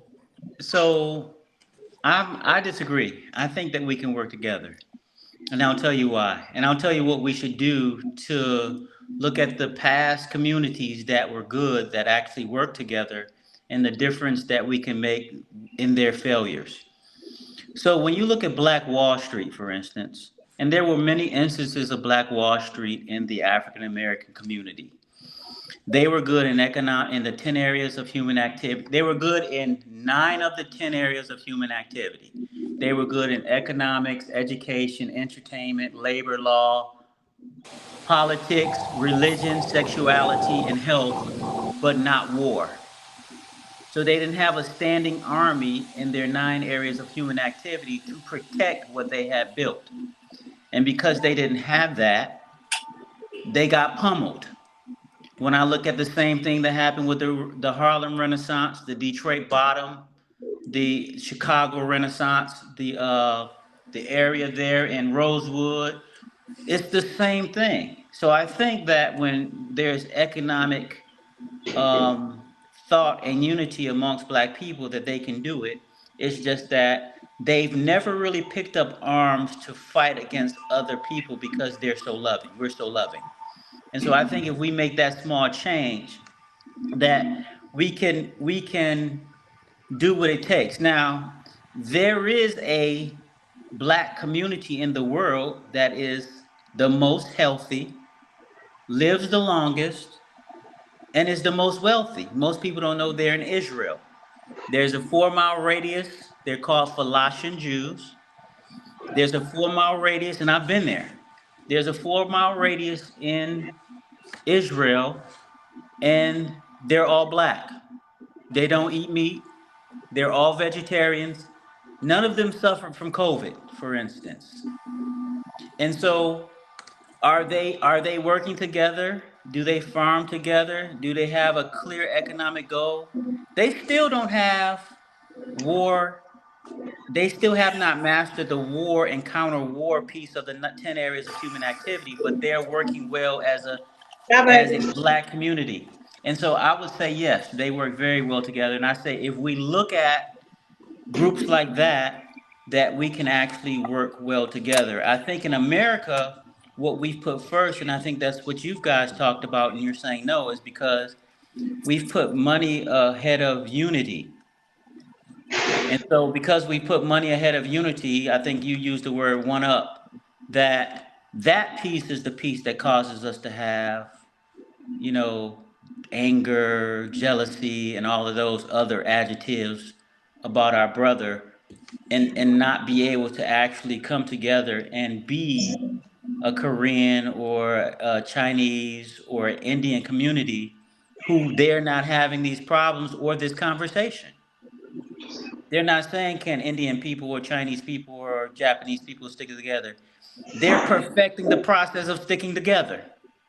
And so we need to begin to look at those groups to see what they're doing that are good so that we can do the same thing. Yeah, I feel like we wouldn't be able to because it's too much too much competition. Like everything is a competition. Everything, I think it's. everything, huh? I was gonna say I think it's just too much talking. A lot Yeah, of people I do a totally lot of agree. talking, and a lot of people talk and don't even know what they're talking about. You know what I'm saying? I Most listen to definitely. Robert because Robert know business. When I get ready to build, I'm going to Robert. I'm not gonna try to build, and I'm not gonna try to find a cheap way out because that was cheaper. No, I know if Robert do it, it's gonna be done right, and I ain't gonna have to worry about him coming back to correct anything. I know if he can do it better, he gonna be honest. Mike, I can do this. I had a friend that could have took advantage of me and didn't. It's like, no, Mike, I ain't gonna have you do that. There ain't no need for that. This is what you need to do, and you'll make more money in the long run. But you have some of us that's just so eager to get over on us. And I don't understand that. Now I let people, to you, share, I let people be great. Be who you are. The man got to be the man. The fish got to be the fish. You got to be who you are in this world. So I ain't worried about no family members following me. I ain't worried about them coming to no show if they don't want to. I ain't worried about them liking no posts because I'm going to be great because God want me to be great. And I'm going to put forth the effort to be great. And they can't stop you on that. I have family members asking me for stuff all the time. And they was the same ones that told me I wasn't going to be nothing. Now, what God is doing is helping me not have no envy in my heart when I do for them. I have a little smirk on my face, like, now you need me. But when I was a kid, you was telling me I wasn't going to be nothing. You see what I'm saying? So I don't worry about what nobody got to say. That ain't my issue. My issue is if it can be done, I'm going to do it. And that's just the bottom line. Whether I work 24 hours and still go film a movie and people don't understand why I'm doing what I'm doing, but when I get where I need to be, they'll understand. Well, how did you do that? I put forth the effort and I didn't make an excuse. And then my second thing is help if you can afford to help. Who cares what they use it for? Who cares if they doing wrong? That part ain't my business. If somebody come to me lying, talking about they need something and I do it, I'm doing it out the kindness of my heart. I don't care if you don't do right by it. That ain't why I gave it to you. I gave it to you because God put it on my heart to give it to you. And that's it. But it's sad that I see that we'll never be able to come together. Now, in a small setting, yeah, it's possible. But even with that small setting, you have people that just ain't right. And that's a shame to me. Yeah, I definitely agree with it depends on who it is. Like Clint gave the example of we can come together, but it's too much competition. And like Rochelle, you was hitting everything on the nail because that's the problem with our culture. We think we have it figured out. Like people think they got me figured out from the jump. You know what I'm saying? Like, oh, she's so stuck up, and then it's just we're our mindsets are totally conditioned negatively. That's why I'm like, we will not be able to come together because we don't even think positively about anything. And we have to It's take the very time to get to irrational. know. I took the time to get to know you because at first I thought that too. But when I See? realized who you was, but I wouldn't have never said that. You know what I'm Yeah. saying? Some people would say that. It's not my place to say that. I'm like, Mike, you don't know her. Get to know her. And then when I saw you and your husband relationship, just how y'all interact with each other, which I knew he was a good guy when he stepped in on Dale One. And he Mm-hmm. was like, he was talking about that. So I was like, yeah.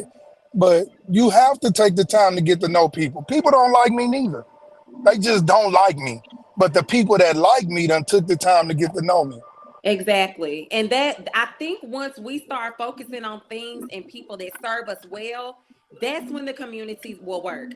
Because I'm telling you now, I don't care who like me, who got a problem, baby. I don't care a little bit. like not even just a teaching it. Like I focus on what serves me well, and therefore my community works.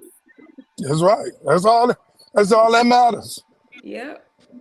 So there's a text in the Bible. It's from Malachi 3, verses 10 through 12. It says, "Bring ye all the tithes into the storehouse, so that there may be meat in my house, and put me to test, so says the Lord of hosts. See if I will open up a window of heaven and pour you out a blessing that you will not have room enough to receive." Amen. That's usually where we stop at. But what we don't know, it says, "I will rebuke the locusts," meaning I will make sure that your harvest is there your food is there to harvest, and so that they will not destroy your produce and your soil.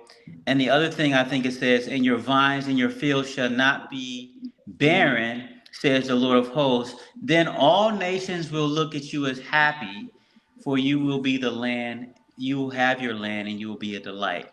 The reason why I bring this up is because one of the things that I've experienced in Baltimore, they were talking about having a red light district, meaning before we start socializing and making legal marijuana, the city of Baltimore was talking about having a red light district. So if you want to do drugs, go to that red light district. If you want to do prostitution, go to that. So that everybody else in the city wouldn't have to deal with you in their neighborhoods. You just go to that specific area, and that was your freedom to do whatever you wanted to do. And when they started to low-key do that without the law being placed, which I don't think it ever got placed, they saw that crime went down in the city of Baltimore. And so what that tells me is when you start to give people the freedoms that they want without criminalizing them, or give them what they need without having them feel like they have to steal from you, then it changes the outcomes of who they are. The reason that I bring all of that up is, with that verse, is that if we were to give 10% back to our own communities and start to create Hello. those non-human activity, the things I think that we're talking about here, we would not be talking about. We would be talking about other things that will catapult us to be a closer, more refined operating community like other communities are. But until then, I think that, like you said, it wouldn't work. And if things like this stay like what we're doing on Clint Speaks, and other Black or whoever see us sticking together and doing things and making things work, other people would try to jump on the bandwagon. And I kind of feel like we have so many negative things going on that we're jumping on the bandwagon. It's really no positive out there to jump on. You know what I'm saying? So like platforms like this, they're needed. And yeah, they're needed. That's absolutely true. I just say we living in a world where, say for instance, all of us can get off here right now. We can log off of this podcast right now and go post one negative thing about each other. And by people seeing us on this platform together for weeks, it will cause a controversy for them to want to tune in next week to see like, oh, I want to see if they're going to go off on each other. Right. But if we get off of here and say, you know what, Clint's podcast is growing, Rob is an amazing constructor, Mike is an amazing actor, Jazz got the beautiful earrings you'll want to see, and they lightweight, because I was just going to say, them earrings big, and she said, I don't have to keep saying they lightweight. They lightweight. If we was to post positive stuff like that, it's like our world is conditioned to be bored on positive things. But if I get out here and say, you know, I don't like so-and-so, and I don't like Mike's voice so loud, they gonna want to tune in next week to see why you don't like Mike's voice being louder, or is his voice loud? I know she probably gonna go off on him. The world is so conditioned for negative stuff that I feel like we can come together, but not as a whole. Like Clint said, from his opinion, it'll be in pieces. It'll be like a piece of the pie here, a piece of the pie there, but it's not going to be in a concentrated part of the city for it to really matter. It's still going to look like we still against each other. Like Jazz is in another state, then we're scattered around Memphis. So even our positivity is scattered, but it's only concentrated right here on the podcast. But if we were in the same city, like you said, same city, same area, and we was doing things together all the time, it would be like a domino effect. Like Jazz said, people would slowly get on board to want to do things that's right. But long as we making stuff look positive, like this Sexy Red just had a baby with the baby in the video, we gonna stay down. That's just my opinion. I'm thinking about the 1.5 trillion GDP that Black people spend just on things. I'm not talking about food, shelter, and clothing. I'm just talking about on things. 1.5 trillion. If we were to take 10% of that and just give that to the poor instead, we wouldn't have a poor person in America who was Black. Period. Wow. So we are always looking to other people to help us out, but really we have the system and we have the know-how and we have the ability to take our own people out of poverty. And so the question is, how will we do that? And how will we implement that? And how will we make people not be too proud to accept it from us? And then how will we keep people honest to know? Because think about this. When you are in a situation and you're saying nobody has to go hungry, nobody has to be homeless, nobody has to do without water and all of those things, that's very possible based on $1.5 trillion of GDP from Black Americans. And so 10% of that it's not even a drop in the bucket for us. Like even when I think about 10% of what I make, that's nothing for me to give away. So I still say that we can do it.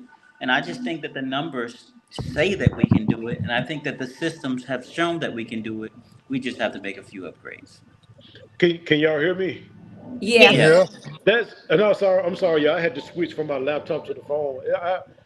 And Robert, this is the thing, man. I want to do that, man. To be honest, I'm just not one that's around here picking and saying, "Hey, I'm all for my people." I'd rather show that. But we got to get rid of even the small stuff, man. Because I don't know if Jasmine has been through it, but my wife just sitting watching some of the stuff and how people treat her. Man, Robert, we got people treating her different because of her skin color, and she Black too. Mm. She It's yellow. just, yeah, she a yellow bone, she high yellow, and it's like, this is what y'all on. Like, I'll say this. Jasmine said it one time on the live before I met De'Ara, and I hope this don't offend my wife when I say this, but before I met her, we no, how can I say this? We're in rehearsal. So we just have little talks while we ain't going over our part. So people ask me, what kind of woman you want, man? What you looking for? Well, first off, at the time, I'm like, I ain't really looking for nobody. But if I find anybody, I want something different this time, man. But I was talking to Jazz, and I said, I want somebody light skinned, pretty eyes, light skin. When you say that, it rubs people the wrong way. But nobody thinks, if you look at my children, me and my ex-wife, the same color, we were married for 20 years. Nobody had a problem with that. I just said, I want to try something different. I meet De'Ara, and De'Ara, we so happy. She said it on one of her lives, and she said in a post, he said he wants somebody, and I had to stop. I said, you know what? I'm getting some weird vibes from people. Don't even say it no more. She said, you right, man. But this is the stuff they look at. She's light skinned, and she thinks she's better than everybody. Or he didn't want somebody darker than her. I had somebody darker than her for 20 years. Before I met my ex-wife, everybody was darker than my ex-wife. I just said, I want something different this time. I just want to try something different. And at the same time, I told Jasmine, I said, listen, if God don't bless me with somebody like that, I'm fine. She could be dark as toast, burnt toast. I don't care. I just want somebody to love me. But that was something that I had desired at one time. I just wanted to try something different. Rob, people couldn't get past that, man. And I'm saying, do y'all understand she's Black too? Her dad was darker than I am. What is wrong? She Black too. Y'all treating her like she's a different race or something. Like, I'm saying I want this within my race now. I've had, experiences and hugged on people that were darker than her. I want somebody her color now. How is that wrong? But this is the stuff we can't get past. I'm in the gym hooping. I'm having a good game. Everybody hit me on the back. Hey man, good game, boy. Hit me on the back of the head. Oh, Clint, you killing. You got folks across the gym looking at me, and I walk by, they turn their head purposely. It's like, man, what you got going? Like this is what we own. We talking about what you talking about, Rob. Hey, investing in one another, doing, putting each other on. We can't even get past skin color within our race. We can't even get past that part. So You it's little know, stuff like that that burns me up. Like, y'all tripping up on stuff like this. Like, come I on, man. I have honestly the same thing that De'Ara deals with. I have dealt with that my entire life. Wow. Like, and people, and it what's so crazy is how I carry myself. That's how I was raised. Like, this is not a life that I chose. Like, literally, I had a granny that wore gloves. She was the classiest lady of classiness. So I get ridiculed for how I was raised. Literally, I still go through this now. And it's so bad. I teach my daughter because I know that my daughter's going to go through that. So I teach her how to navigate through life. Since you're in it's crazy. I use the scenario. You're bright skinned, you have long, pretty hair, you're gonna be disrespected. And I hate that I have to do that, but it is what it is. Like, it's gonna happen. Like, it ain't no praying it away. It ain't no, don't teach her that so that, you know what I'm saying, she won't have that in her mind. It's gonna transpire. I still deal with this now and I'm almost 40. You know what I'm saying? So I just kind of feel like you said, if we just stop focusing on that kind of stuff, because it's nonsense. And then, like, another thing, like how you keep talking about how the men, like, disregard you, like some men are speaking, some men don't.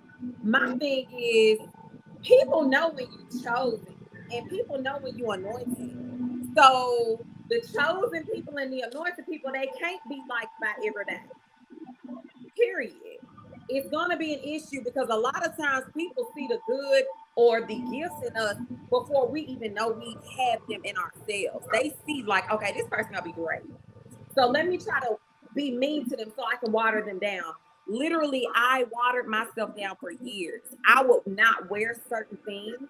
I would not wear makeup around certain individuals because I didn't want them to think that I was trying to, like Rochelle said, one up them. Like, literally. So that's why I had to tell my daughter, like, listen, be you, walk in your beautifulness, like, do you. And people who's supposed to follow you will follow you. I deal with this all the time. Like, to this day, I had to grow tough skin. It's really ridiculous. And a lot of the people are my family. And it's like, we got the same blood in us and we kind of look alike. Like, just because you a little darker complexion or just we still got the same face. It's really sickening. Like, honestly, our race is more racist against us than white people are against us. And that's why I hate when people like try to throw white. More white people show me love than my people. Because they think I'm trying to steal their husband if I speak, or they think that I'm trying to child, I can go on and on about this. Hey, so I'm look, I gotta say this though. My antennas though. My antennas went all the way. Was somebody speaking? I'm sorry, I didn't want to cut nobody out. I was just gonna say, you do know the design for us to be the way we are. They made it like that. They made us against each other. And at the end of the day, until we accept that part, that we the way we are, because they took a culture and for some reason they was inferior in us enough to change the dynamics in our life. They Mike, put us against each other. what you speaking is true. But here's the thing. Here's the problem I got with that. Not with what you're saying. Here's the problem I got with that. All of us, man, just about all of us know that now. When we go get past that and say, okay, we know that when we go work on that. Let me ask you this. Name one culture that spent 340 years working free labor. Name one other. I can't One think of other no. than us. 340 years of free labor. 340 years of raping our women. 340 years of taking a black man and mistreating them, raping them, tearing his family away from him. No other culture in the world has endured this, and yet it's still, even with all this dysfunction we have, we still alive and trying to make it. Exactly. So you're saying that the So black man learned the raping from the white man? the white man That's raped what the I black was saying. man. No, but I'm saying, did the black man learn that from the white man? Because the two If times they I was raped, it was a black man. at the end of I'm sorry that happened to you. Let me say No that. pity. I'm sorry that that happened No to you. pity at all. But at But the end of the I'm trying day, to understand. everything that our culture learned, we learn from them. They would I take agree, just for a different reason. So they I can't. The only thing I can say is every race, every culture has went through something. The Jews went through something. The Mexicans went through something. But we are the only culture that holds that. I don't see no because Jews we went through that. the worst. But We went listen through though, the worst of it. listen though. Go ahead. I'm If sorry. the Jews, like I learned about Anne Frank in seventh grade, and they had to sugar it up for us to learn about it in seventh grade. I'm quite sure it was way more volatile than what they But introduced it to us as.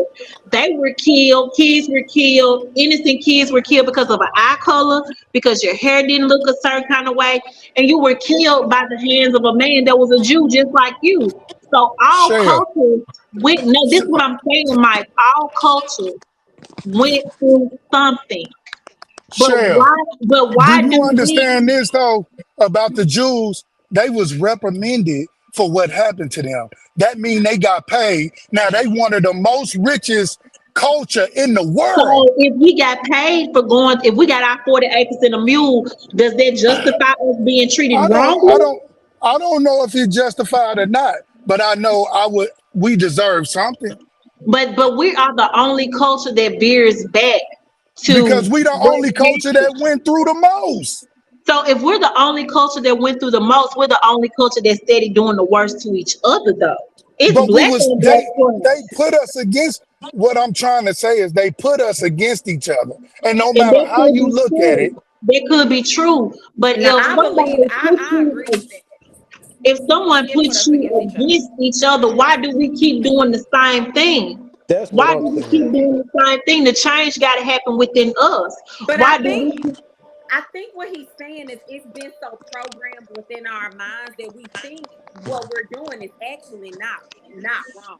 You Oh, notice exactly. okay, I okay. Exactly. understand all that, but I guarantee you, if we was to interview a person that we know for a fact do wrong by black people, they would not publicly say, "Oh, I killed him because of this," or "I raped women because of this," or "I beat my woman because of this."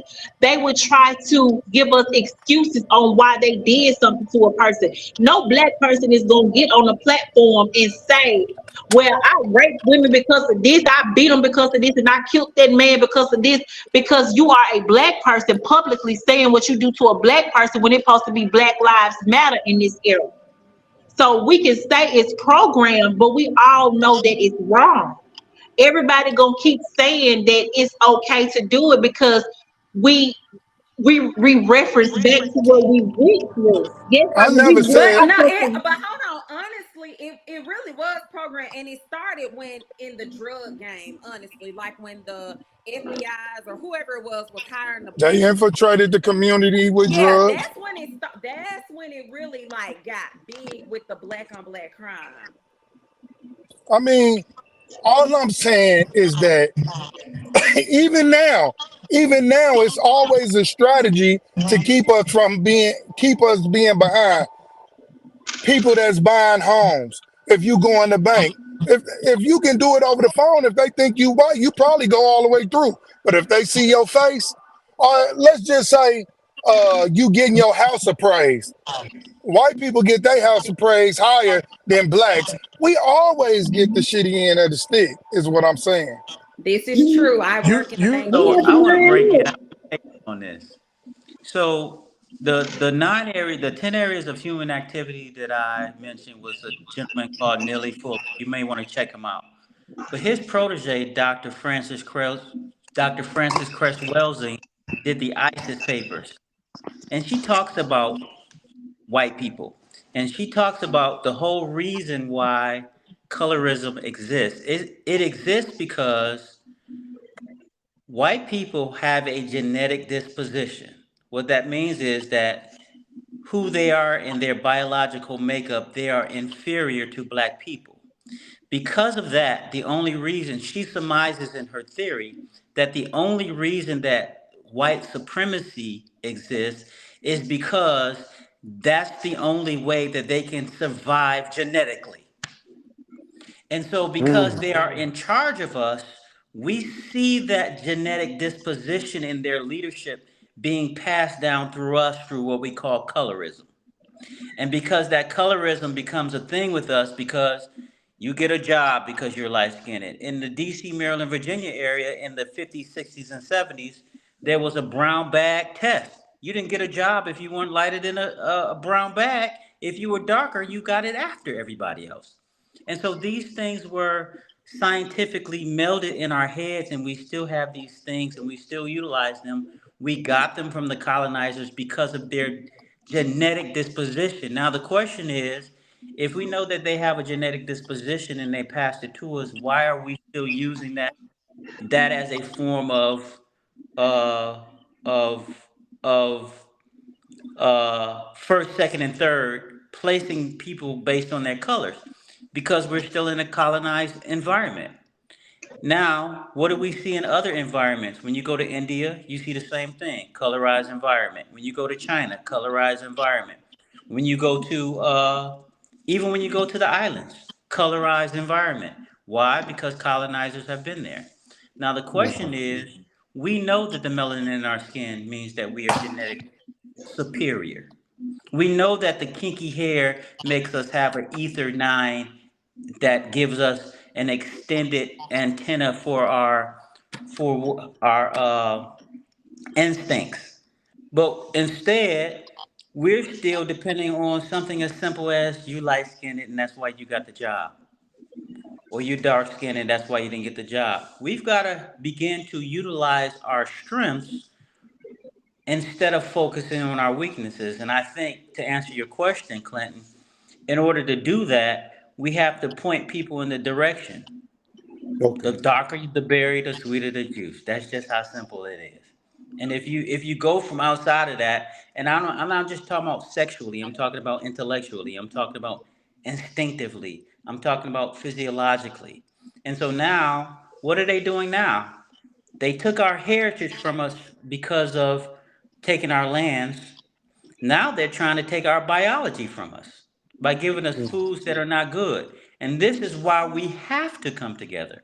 Because if we don't come together in the next 20 years, I can't see there being unity because the strong will be demasculated biologically, chemically, psychologically, educationally, in all of the areas of human activity. And so we need to be coming together as if our life depended on it because it does. There is no other there is no other reason for us not to, and we have to because it depends on our lives and those who are coming behind us. Now I totally agree. I think that that's what me and Shell was saying. Not that we disagree with Mike, you, Jasmine. I guess in the year 2024, if we're still talking about slavery, what we're gonna do to get not to forget it, but what we're gonna do to get past it. And you basically answered that. We need to be educated, man. And because it's really like I said, me and Jasmine was saying, I seen it with De'Ara. It's Signet. Jasmine been through it. Whether it's family, friends, they kick it with you for a while, and then they keep looking at you, and it's like, oh, you think you all there? You can't even answer a question right that they didn't have the answer to, and it's, oh, you think you all there because you light skinned? It's like, yeah, dog, man, what? You know, when I was working out, oh, you think you tough because you got muscles, dude. I fouled you like you fouled me, bro. Like, come on, man. That ain't got nothing to do with nothing, man. We beefing over this. So you're right, Robert. We need to be educated, man. it's just the little stuff that gets me. And I know you probably hear the frustration in my voice. It's little stuff like spiritual belief. You hear people that say religion has separated us and spirituality. I ain't around here looking at nobody. If you a Muslim, if you don't believe in God, I'm not hating you. But you got people that hate me because I'm a Christian. And it's like, we black, or however you want to put it, we're melanated. However you want to put it. Why are y'all looking at little stuff like that? If I choose to believe in Jesus, let me believe in him. If you don't want to believe in Jesus, don't. But why I got to be a coon and to show how uneducated you are? Robert, you brought this up one time. What a lot of people don't know, and I'm just talking spiritual just for 60 seconds. When people say that's a European religion, speaking of Christianity or following Christ, they don't even understand that the first Bible was an Ethiopian Bible that was actually here centuries before King James ever got a hold of a Bible and translated it. So they're still looking at King James, and people like us get called coons. You calling me a coon? We look the same. What are you talking about, man? Like, you hate me because I believe in Jesus, and you say there is no, like, it's little stuff like that. It's like, man, stop it, man. That's why I say as a whole, I don't think we can, but I just want to be proven wrong, man. I just want to be proven wrong, please.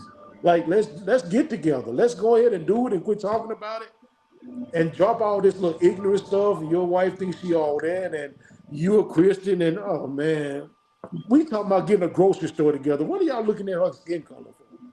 Like, stop it, man. Like, come on. Oh, I want to share a quick story with y'all going back to the color stuff. So it's gonna be real quick. I was my nickname for the longest, and I didn't realize this until I was about 24 years old. My nickname on my mom's side was Chocolate Pudding. My nickname was Chocolate. I was the darkest person in my mom's family.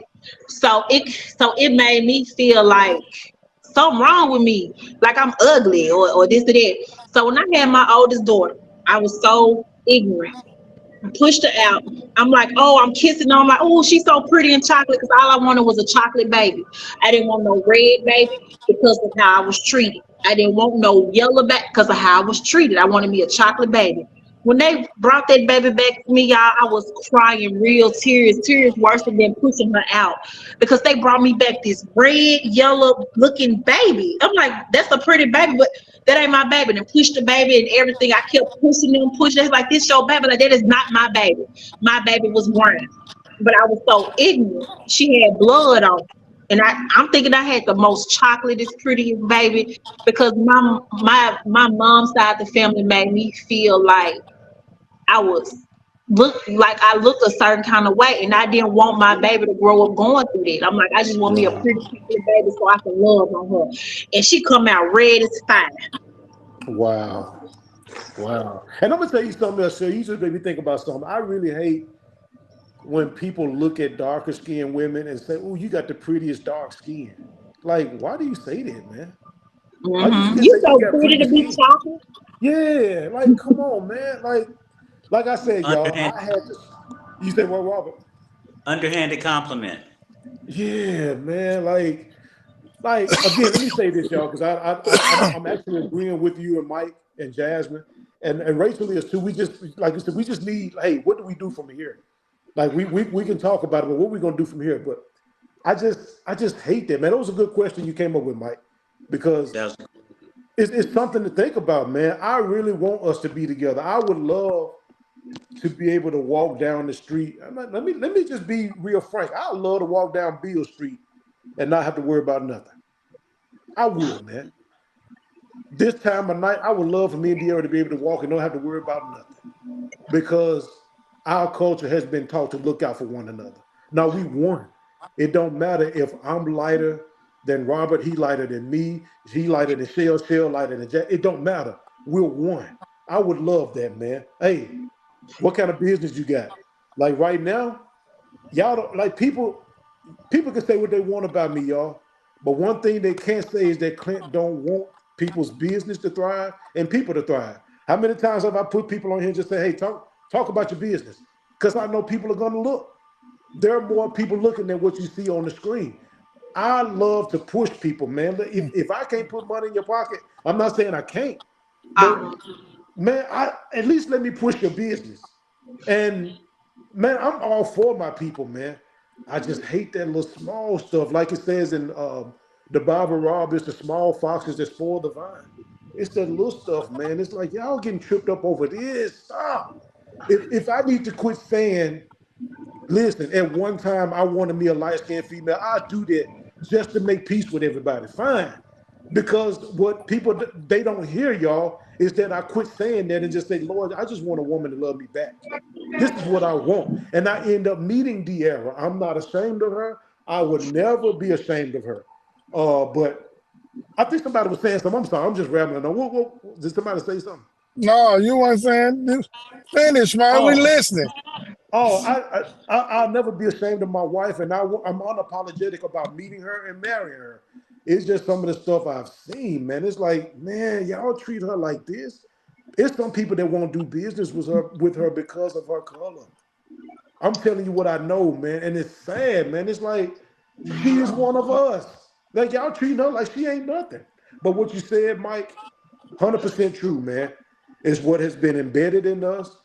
I don't know why his name was on the tip of my tongue. Jim Crow, man, Willie Lynch, all of that stuff been embedded in us, man. If you want to control us, pin us against each other, man. If you don't want us to be educated, please put it in a book. And I'm guilty of that, y'all. The last time I read a book, a real hard copy, was probably about 5 years ago. Everything is on my phone now.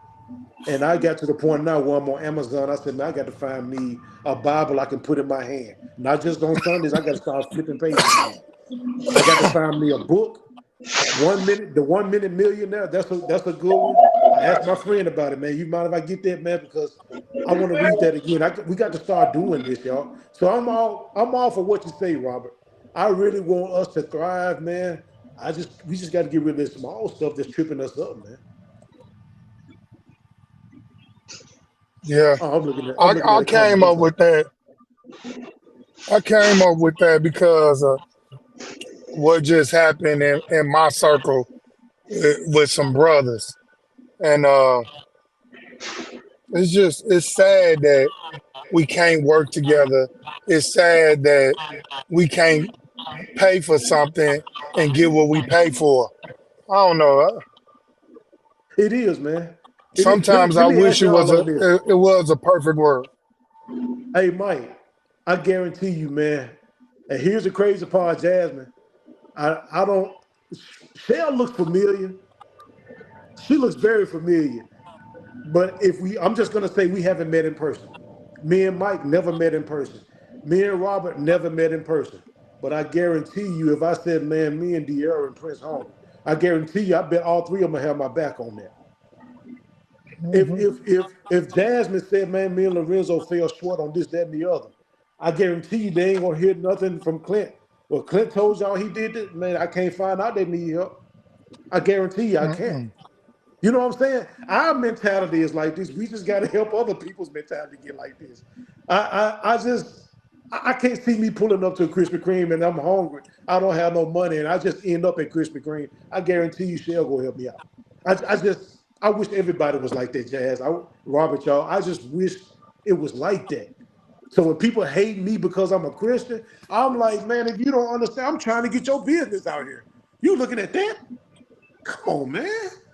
I'm trying to feed your family, dude. Listen, Mike sit up here and told him, Jasmine and Shell, y'all, now I got a job because somebody saw me on Clint's speech. I'm not talking about Clint. I'm talking about what God has done. Jasmine talking about how they got blessed. I know Shell, if she haven't got it, and if Robert, they're going to get it, man. They're going to get business. Being on here, that's what I pray for. I just wish everybody had that mentality, man. And better than mine, to be honest, y'all. I wish that Mike, y'all, Rob. We just got to keep working at it. Yeah. And I think we got to put something before the people other than Jay-Z and Beyonce and that particular set of norms. Because everybody aspires to be a rapper. Me neither. And aspires to throw bands in the air. And it's other things that we can do that are just as successful that don't have that level of lushness and that's not privy to being controlled by, white Hollywood or the Ashkenazi Jewish infrastructure. Man, that's true. That's true. Listen, y'all. Look, I know y'all about ready to get off, so I'm not gonna hold y'all no longer. But I appreciate y'all seriously. Jazz, Michelle, that subject. What was that y'all say we needed? Child support. Child support. Child support. Oh boy, Yeah, Yes. we gonna bring that back. That's gonna be a hot. I'm ready for that one right now. What you Yeah. said? We got to do that. So let me ask y'all while we on here. When are y'all able to come back? Are y'all able to come back next week or the week after? It's Never. whenever with me. You call it, brother. Shell, you got something coming up though next week. Yeah, my birthday. Okay, so we don't want to come on. We don't want to No, disrupt your birthday. I'm gonna be back by Wednesday. You know we go live Wednesday, so you gonna be able to come on that night tomorrow next week. Yeah, don't lottery ticket me. Don't tell me about my Can I get 50 on it? Can I get 50 on that I lottery want the ticket? 2 million. Yeah. Make sure you gonna get that 50 back. Travis said we gonna have online banking. You can see it. Hey y'all, we coming back next week. We talking about child Jasmine support. transferring it over She immediately. transferred it. Hey, you shouldn't have gave me that information. You trusted me, dog. You trust me Oh, now. that's so funny. Hey, look, so we coming back next week. We talking about child support. Y'all push this. We gonna push it, not just for Clint Speaks, but I want y'all people to hear y'all too. So that's gonna be very important. I like that. So we on next week, 7:30, talking about child support. And I'm gonna try to get us on Instagram too, y'all. Oh, how So, about we Uh, all do an individual post about like a video of us talking about it, and then tell them if you want to hear more, tune in to Clint Speaks. let's do it. I bet that. I'm Let's good. do I it. Hey, got let me you. ask y'all, who can you say what, Rob? No, I'm good with it. Who can edit? I hate editing. Who can edit? Me. Jamie probably can edit. She sure can transfer. Hey, I can edit videos for real. I edit all of our videos. Me and Lorenzo. Cool. I might be sending you mine, and I'll do it. I'll do it. All right. Well, I'm gonna let y'all get to y'all's night. I appreciate y'all. I love y'all. We'll My see y'all twin this said week, he man. needs to be on this show. He in the Who comments. that? That's my twin. Who, He said I Brian? need to be on it. Okay. All right. That's a bet. All right. We'll see y'all next week. Y'all have a good weekend. Yeah. Good Much love to night. you guys.